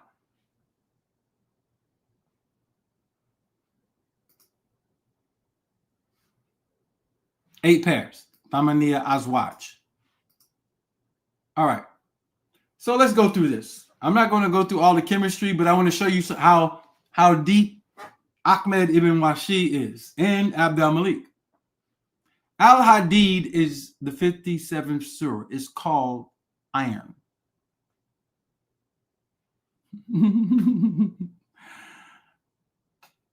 It's the 57th surah now. In modern world chemistry, which I do my chemistry different, but I'll use those because there's a way I can explain through it. Iron on the periodic table has 26 protons and 31 electrons. That's what? 57. Now, we really count 57 toroidal rings of electricity. Very small, all right? That's what atoms are. They're little small donuts. Well, when you get to one element before hydrogen, they become that. Prior to that, there's something else. And the Quran deals with that too. Like I said, there's 10 generations of particles, 3 that are zulumatin, which means 1 to 2 dimensional. Zulumatin means darkness. And that word is used in the Quran. Then there are 7 that are 3-dimensional. And this is why Allah keeps saying that he made the 7 samawati. You think that means something that it doesn't. It has multiple meanings, but it means something in alchemy. Hadid, when the letters are converted to abjad, all right, ha, d, h-d-y-d, all right, 8, 4, 10, 4. It equals 26. How did the authors of Quran make the word for iron equal 26, and it is the 26th element on the periodic table? What you don't know is you can't just arbitrarily organize the periodic table. It has to be in rhythm because it's based on nature. Al, when you add the al to Hadid, it's 57. 26 protons, 31 electrons, or 57 toroidal rings. Iron 57 is used in industry to calculate the Moss-Bauer spectroscopy, which allows for the measurement of levels of iron in geological formations. Moon, rock, Mars, rock meteors, used to calculate the transverse Doppler effect of the red shift and blue shift. This is how we see things in outer space. This is how you see things in real life.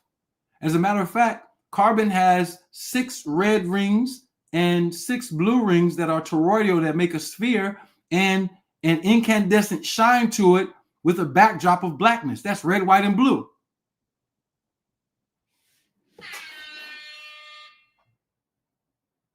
Y'all playing, bro. The formation of iron marks the death of a star and the birth of a planet. And look at what it says in Surah 57, verse 26. And we sent down. Yeah, I'll put that there because that's not there from the sun. Iron. Where does iron come from? Iron does get sent down from the star to your local planet to form the planet. That's how the planet generates a magnetic field. That's how it gets an iron core. Who in the Quran knew iron was sent down from the star to create the planet, wherein there is a great strength and many uses for people? How did they know this, bro? Like, are y'all paying attention to what I'm saying? Maybe not. Let me stop. I'm talking too much, actually. Let me stop.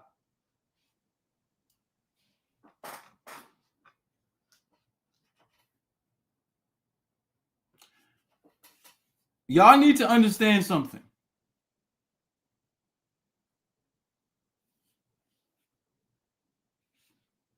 And where did they get it from? Off the temple walls. Yeah, where did they get it from? So, as a matter of fact, I had to close out on this point. This was the point I wanted to close out on, actually.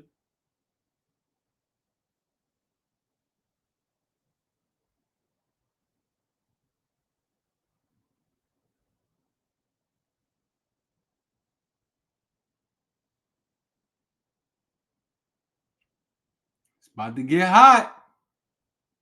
I'm going to close on this point right here because this is what your problem is right here.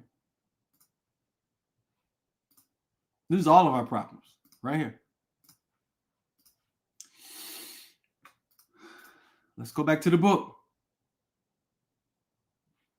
Surah 39. I got 42. Look at what it says. Allah takes Yatawafa. Now, Yatawaf means to circle. Like you do tawaf They do it when they go to that fake little box over there. It's not a fake box. It's oracular center, but they turned it into the Kaaba. Anyway, it's not the original place of Islam. But anyway, they make a circuit. Tawaf is a circuit. So Allah circuits the mind waves al anfusi, or from nafs. Some people say the soul. I said mind waves for a reason. Allah takes the mind waves upon your death. When you die, a Quran is saying Allah takes your mind waves. And those that do not die during sleep. You're going back to sleep. So you lay horizontally, usually when you're asleep. You close your eyes and you go off into another state of awareness. You can dream, you can have deja vu, you can see things, you can have visions, you can do all that. How is it that you have deja vu or something of the nature where you see something in the future, then it happens? This is telling you that the physical world is the effect and it is bound to time, and the mind is the cause and it is not bound to time. And the reason we are doing Ramadan in December, started on December 1st, leading up to the winter solstice, which is December 21st, ending it at New Year's, which we have highlighted. All of these are sacred days in our system that they have overlaid. The reason we're doing it now is because it's going to put your mind back in rhythm so that things that have not happened in January, February, March, April, May, June, July, August, September, October, November of 2026, you can decide now what that will be before it happens. For those of you who read the Zulukin, you can see it. You can see the energies, and you can, if your mind is coherent, because you can read the cards and see something, try to make something happen, and it won't happen. You can read the ancestral system, you can read, it won't happen, because coherence is not just reading these things. Coherence is a whole other thing. But anyway, so Allah circuits the mind waves upon your death and those that do not die during sleep. Then he withholds those mind waves upon whom the decree of death occurs and sends the other mind waves back when you wake up till the appointed time. Certainly there are signs in this for a people. Now let's go further. The Quran literally says, Allah, in 238, Sibgata Allah waman ahsan min Allah sibgatin. Allah's color. And what is better than Allah's color? What color is Allah? And then it goes to next verse say, Wa naknu lahu abidunna. And we are servants of it, Allah's color. I'll just break it down to you. It's black. God is black. And God in person will always be black.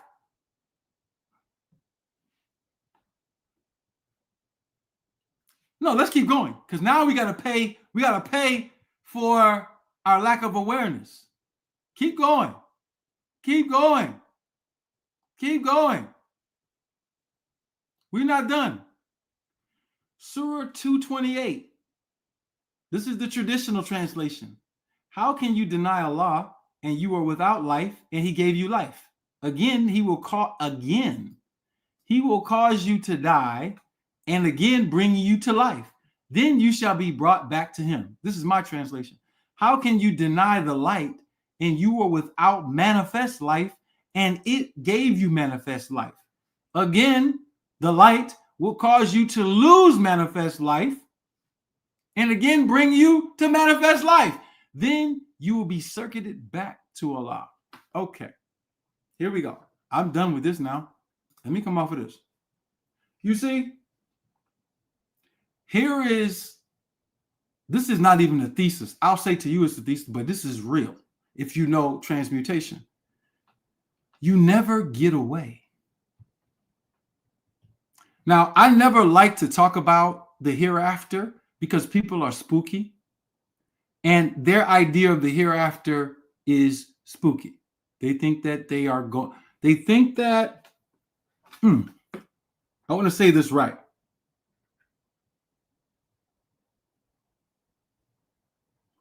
They think that they're going to hell or heaven. And that's not necessarily what's happening.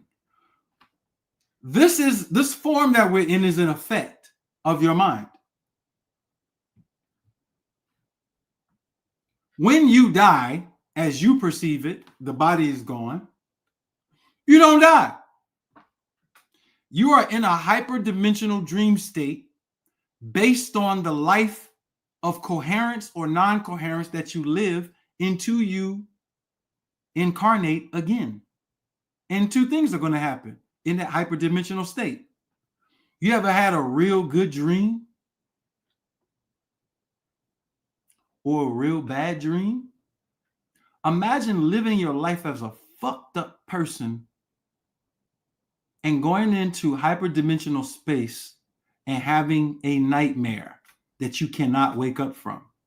But then when you do wake up, you're born again with all, I mean ALL, all of the fucked up energy that you left the last time.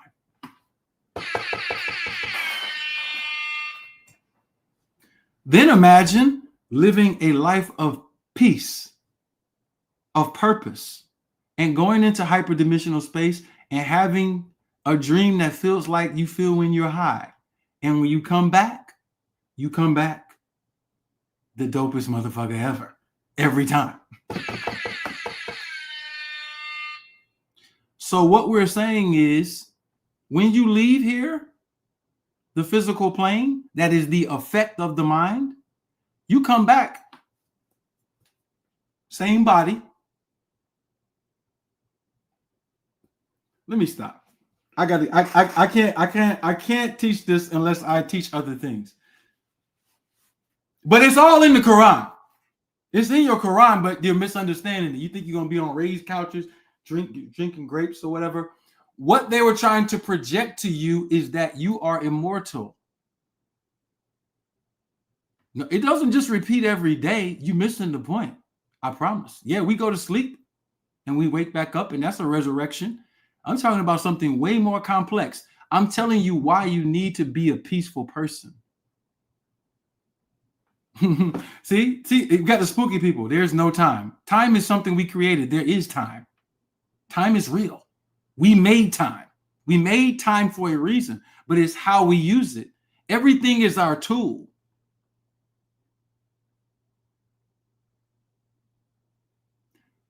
It's too much philosophy, but I'll stick with this. You better off being a good person because it carries with you forever. And if you are a fucked up person, I promise you, it carries with you forever until you change it. Sometimes you can look at children and wonder why they're fucked up. And I'm telling you, they are reliving lessons that they had before, and they have not championed those things. It stays with you. It's recorded on toroidal rings. I can literally go into this science for you, just like you can play a DVD back, just like you can pull microfilm. Everything that you do is recorded. The periodic table can show you where it's recorded.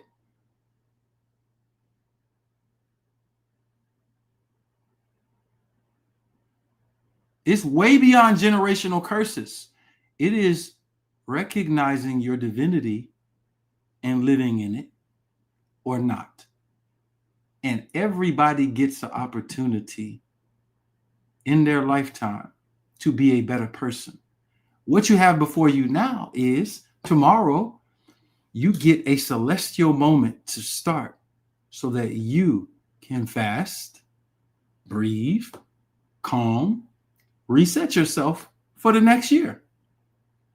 That's what this is all about. This is about you resetting yourself, getting in rhythm, making better decisions than you have made, stopping all the fuck shit that you do, secretly or not, and getting in line. This is why we need real men in the community. This is why we need real women. I'm not spooky. I'm not telling you to try to be holier than thou. What I am telling you is that holiness is a state of mind and a state of peace. And so what you have to do is take responsibility for yourself in the best way that you know how. We studied all of this so we can have a time that we reset ourselves and we visualize what we want our next year to be in harmony with a cycle.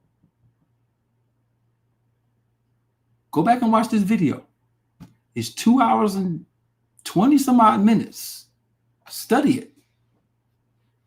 Download this book right here. It's right there. You can go to Aboriginal Medical Association. It's an easy download. It comes with everything. Everything is already there.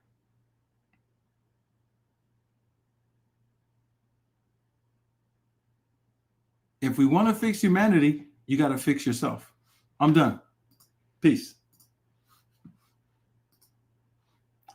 I'll be back though, because I'm going to do a live every week just to give some detailed education so we can help you understand these things. Because I'm at the end of doing these live. I've been doing this shit for 17 years on this subject. There's no reason for me to keep trying to educate people. It's recorded. It's in books. It's all over YouTube. It's everywhere. People have an opportunity to study the things that they need to study to get into a better position for their lives. This is just my offering as a servant of the community so that I can do what I'm born to do, and possibly I can help someone else do what they're born to do. Now, I see people in the chat. I see people hitting my phone up, talking about, I need to talk to you. Just imagine that. It's 11:30 at night. I literally haven't eaten no food all day. I've been teaching y'all for why would I get on the phone with your crazy ass at 11:30 at night? That shows you have no respect for another human being. People do that to me all the time. Run up on me after I've been doing something. This is not necessarily tedious, but part of it is. So I'm seeing all these texts. Stop texting me. I'm literally not going to answer the text. I'm about to take we literally about to hit tahajjud. I'm about to take myself, lay right down on this couch right here, close my eyes for a few minutes, and calm my mind down because I just had to interact with all of y'all. So y'all get it. Love y'all though. Peace. We out.